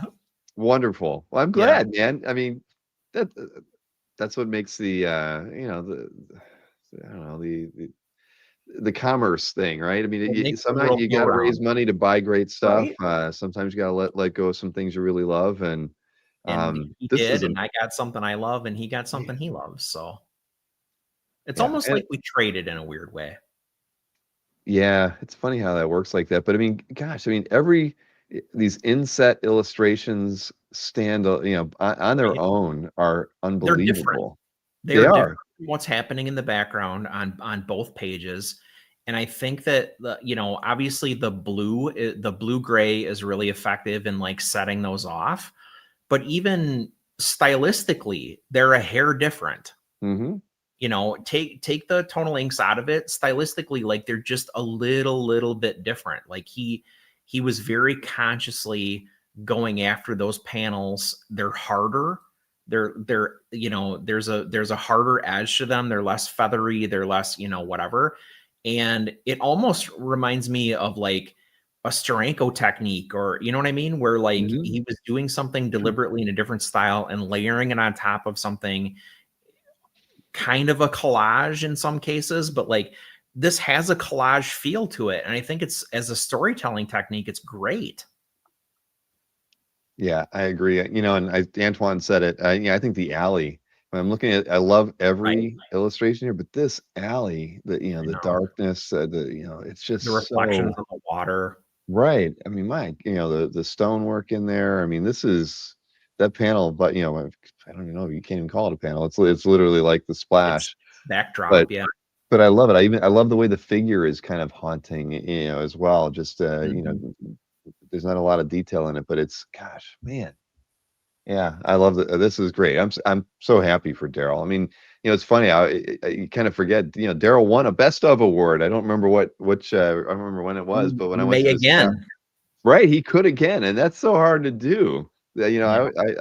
I'm never You gonna got to win be it. like a fish or something. Yeah, Yeah. exactly. Well, if he wins one, he certainly earned it because yeah, this thing is freaking unbelievable. So Ellen Jerry, said, this was picked from the week that we were off. So yes. not last week, the week before. So didn't have a chance to talk about it, wanted to talk about it. So There you go. And hey, I was reminded for some whatever dumb reason of a public service announcement that I can make for oh, Jordan. Jordan he emailed me, was it today? I don't even remember when. Yeah, it must have been today or yesterday. Uh, One of the people who bought a piece of art at the, when he went up against Matt Kennedy hasn't reached out to him yet. And with everybody's whacked out names now, I don't even recognize it. So I'll just say, let me see, where was it? It was it was it was his 1A piece of art that guy claimed. So I don't even know if that was the beginning of the show or in the recap. It was Ghost and Wonder Woman cover prelims. Their handle was WAN-TW1TM. So WAN TW1TM. So if that sounds familiar at all to anybody, because I'm not familiar. sometimes like I'll get a name and I can go to CAF and I'll do a search and I can find it, because it doesn't happen that often when people don't get in touch with a seller. But that's not even close to a name I've ever seen before. So if anybody recognizes that name, again, WAN-TW, the number one and a TM, let me know and I'll let Jordan know because it always sucks when everybody else has contacted him, even the person with no, that's not the $23,000 piece either. That person has been in communication. This was for a $500 piece. His literal Yeah. first 1A artwork is the only one that hasn't gotten a person to follow up. So if we see that person in the chat ever, let's try to remember that one. Shake him down. Yeah, come on. But yeah, email me and I'll put you in touch with Jordan if you're watching this after the fact. Bill@comicartfans.com. Okay. That was your last one. Okay, so over to It me. So was. Alan Davis. I was gonna have Alan, knowing that we were gonna be doing Alan Davis, I had to pick something by Alan Davis, and this was a Solid. very appropriate piece. Congrats to Brian Peck for getting this one. I think Yeah. Brian even posted like a head sketch or something from something funny, but this is beautiful. I mean, holy mackerel. I mean, he put a lot of effort into making this nice and kind of a weird homage, I guess, to Yeah. Also, yeah, weird self homage, right? yeah, exactly. Kind of revisiting it in a little different way. But I love the fact that he did put a lot of the buildings in there.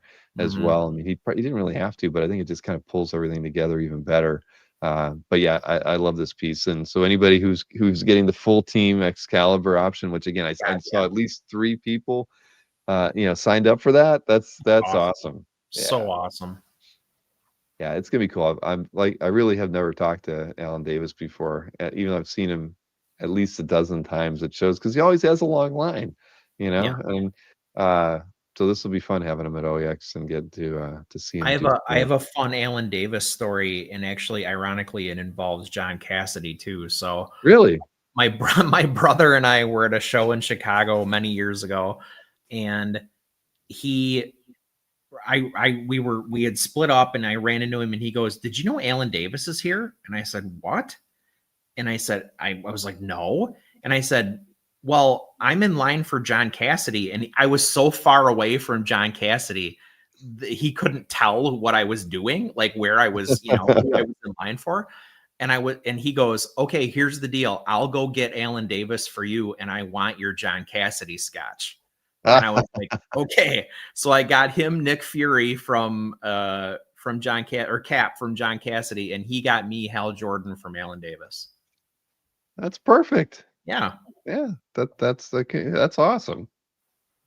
Alan Peter says Alan Davis is soft spoken. He's hard to hear on panels. Well, hopefully it's quiet enough in the on the show floor at OEX so you can hear him speak. Yeah. And what was Chris Spanabel saying? What was the piece? Maybe I am that person. Why did you order something? Well, let's see. He wrote Ghost and Wonder Woman cover prelims for $500. I didn't see the show. I guess I could dig up and look for the piece, but maybe I'll do that while we're chatting. But yeah, I mean, well, I'll do that while I move on to the next piece of art here. So what do we got next? So congrats to Brian for that. This is a Bach piece. I picked it because I just thought the composition was fun. I love the way the figures are drawn. I love the just the way he's drawn the fabric, particularly on the woman's clothing, but even the guy's clothing is really cool. Matt Lesniewski. You're right. Holy Right? crap! I didn't even think about that. Yeah. Wow. Yeah, I mean the woman. I mean it's very stylistic, right? I mean she's too thin. Her breasts are too big. I mean she looks kind of But who? Oh, okay. I mean that'll never come out of my mouth again. Her breasts are too big. All right. Yeah.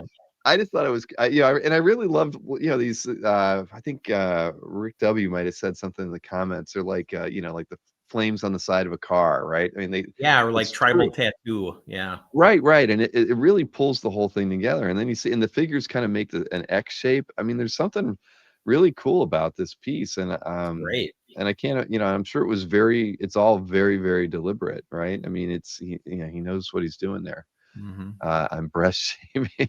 Oh, God. I'm sorry. All right. I didn't mean to do that. Anyway, he saw Sydney Sweeney's dress from that thing and he was inspired. That's right. Now, who is this? Oh, Victor Drick's Calf Gallery. Victor's he's a big illustration art collector. He's got a lot of cool stuff in his gallery. And what is this from? This is from it was an interior illustration book. From 1949. Wow. Yeah, it does show right there, 1949. At any rate, I just think this stuff is cool. There's so many great illustrators from that era, and there's got to be so much artwork out there that we've never seen. Because the books they were printed in, it's not like you're gonna ever stumble across one at the library. No, and they were a dime a dozen. Yeah, exactly. So to see this stuff, out there, make its way to CAF, I think it's awesome. I mean, anybody who doesn't want to see stuff like this on CAF is nutty, because it's just gorgeous. This is 5.5 by 9 inches. Yeah, it's tiny. Holy cow! So it even gets more spectacular, doesn't it? I mean, that's nuts. Wow. That makes the clothing almost incomprehensible. Mm-hmm. I agree. Whew. I agree. Here, I'm going to find that Jordan piece. Okay, here we go. I think I can drag this over here. There it is. That is what that both of them. It was Ghost and Wonder Woman. Is that, or is there two? Oh, there were two. Okay, so there were actually two pieces. All right, there you go. So that was the other piece, and so there's your two cover prelims. Oh, those are both pretty nice. I don't know who the artist was on it. But, Hammerlin? not signed. I don't know. I didn't look at the Not the spreadsheet Wonder Woman, but maybe the Ghost. here. No, I can't show you that because then that would show all. For $25. Oh, Marcus. Yeah. Ryan Sook on the Wonder Woman and Tony Harris on the Ghost. There we go. Okay. Well, so if anybody remembers or it, makes you think of who might have been the bidder on that, let me know. Anyway, so Federici on this one. This is in Brian Norton's calf gallery. I love the colors on this piece. The oranges, the yellows, the reds are hot. It works perfectly with the blues and the blacks. Right. And then the lighting on his jacket. I mean, shit, this is this is really, really cool. I love this piece. That cold gray underneath his hand too, on the portion of his hand that's not lit, where he's looking forward. Yeah. Man, very cool. Damn. Yeah, that is awesome. Was it used? Let me see. Was it it's a commission too? Oh, it's a New York Comic-Con commission. Oh, that's awesome. So he says he met him in 2024 and then got the commission in 2025. Sweet. It's sick. It is. Oh, I can't click on it. Dang it. I thought it was edge to edge. I'd be able to click on it. Oh, well. Anyway, congrats to Brian Norton on that pickup. Then this has some Art Adams, Dave Johnson, Andrew Robinson, and Frank Cho on it. Oh, I saw this. I love this idea. Same here. That's why I picked it. I mean, obviously all four artists, together. I think it's great. But doing a kind of a cover homage, but a jam. I mean this is perfect. I mean, and I love looking at you see Johnson signing it and Cho over here. I thought it was so cool, man. And what a great idea. And I didn't like it yet. Doggone it. So Justin, great idea. Yeah, no, totally. And it looks like. I mean, it definitely looks like the logo was hand drawn too, all that stuff. So I think this is fantastic. Yeah. Sometimes people come up with ideas and you're like, damn, I wish I would have come up with that one. Right. Absolutely. I think her breasts are just fine, Marcus. They're okay. I'm never good. Yeah. Doggone it. Next up, what do we got here? Roger Robinson, James Pascoe, Batman Azrael montage from 2000. I like the overall structure of the page. I love the Batman is really kind of tying unifying element with the cape. Yeah, exactly. And I mean, I didn't see the face in central at first. I mean, just all I kept just going around and around. I love the the hand is gigantic for the rest of the body. Just the foreshortening there is cool. I mean, there's just a lot I liked about the composition and decided I had to pick this one. Absolutely. And I mean, if you're a fan, it's one of those pieces where it's like, oh, you get all three looks. I mean, it's kind of like a montage of every bit of the character's history, but in one splash. Right. I like the lettering on it too. I mean, everything everything about this piece is really, really cool. Yeah, I like it. All right, let me get my like on that one. And JN80, man. Yes. He just keeps adding good stuff to his calf, man. Next, this is Michael from NSN. You got I don't know, Senescene. I have no idea what that is. Senescence? Is that what it is? Senescence. So? Yeah, that's right. No idea. I think I looked on calf and there's a couple other pieces out there, but I don't understand the process. I mean, because it looks painted, but it has I mean, I don't know. I mean, it's so lifelike. What the hell's going on in here? I just don't get it. But whatever it is, I think it's awesome. And I do think there's 3 or 4 other pieces on calf by Senescence.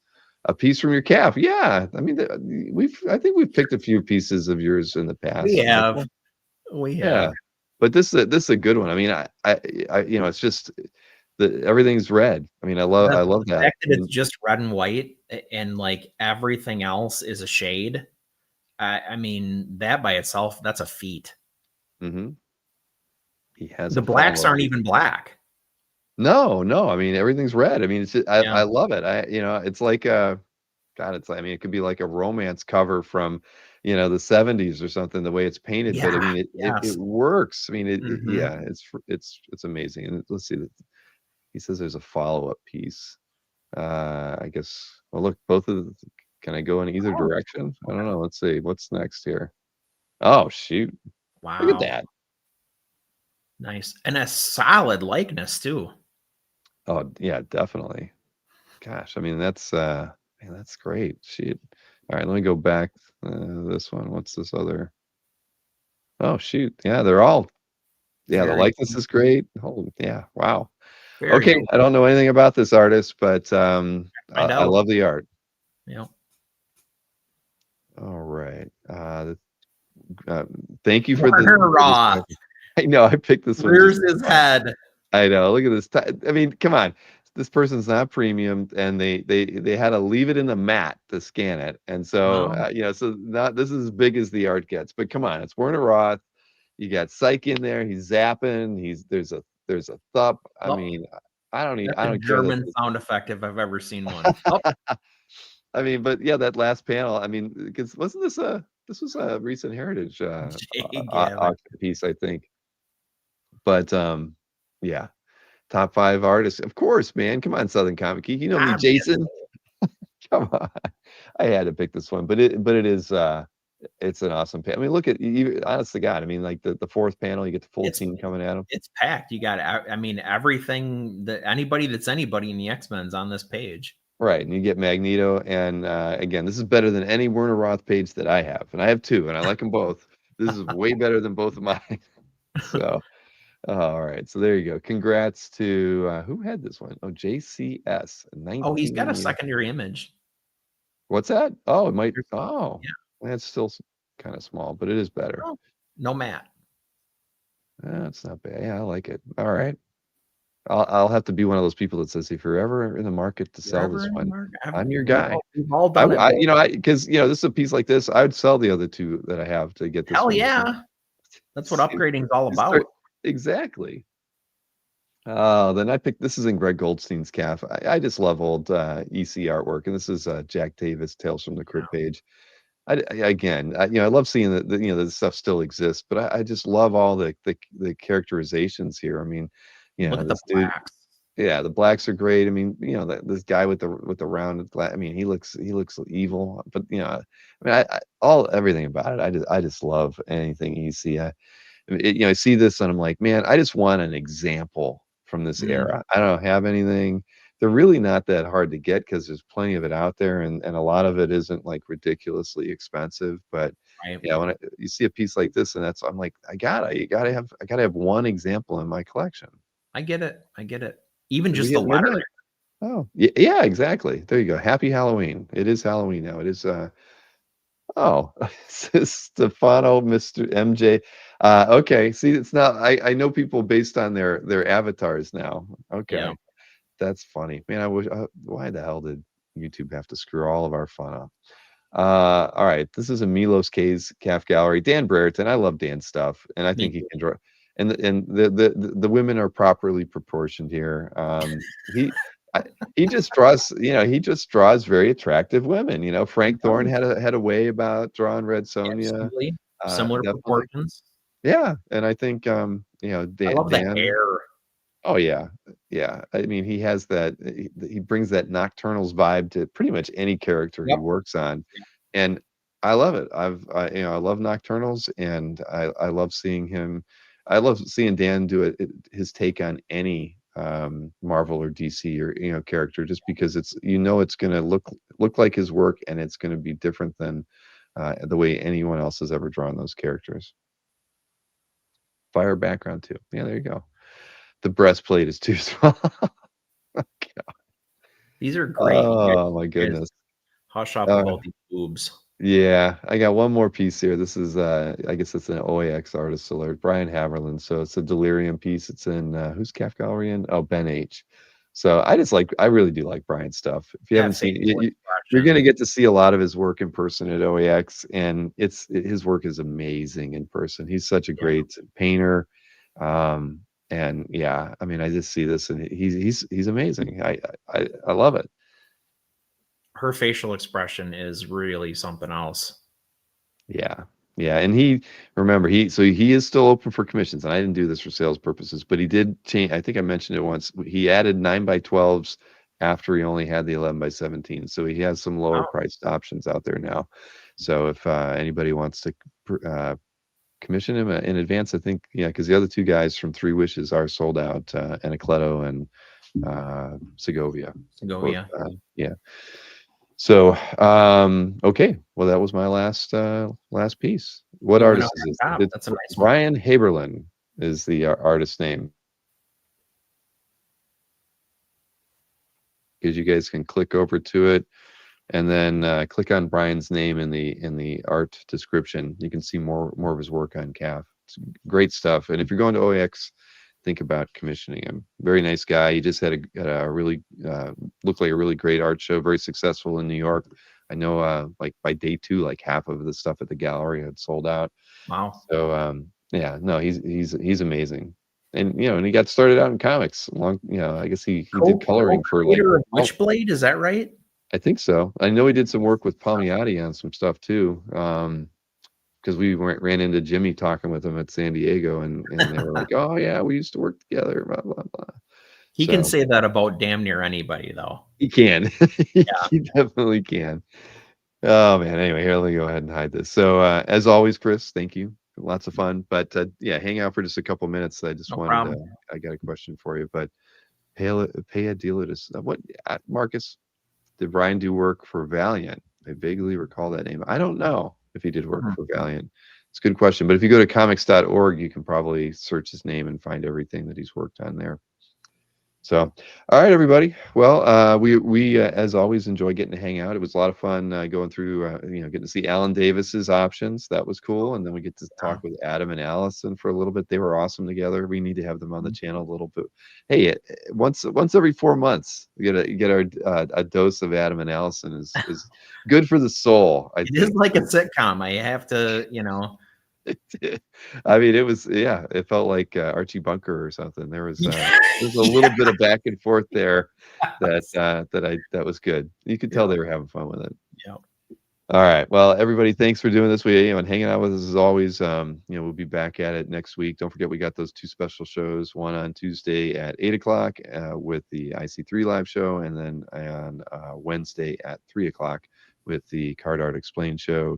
At both of those will have pre-OAX opportunities, so you're not going to want to miss out on those. They will be publicized well in the upcoming mailings too, so no one should forget about them. So have a wonderful evening, a happy Halloween, and I hope you get a lot of trick-or-treaters, or you get to keep a lot of candy for yourself. Either way, have a wonderful night. We'll see you.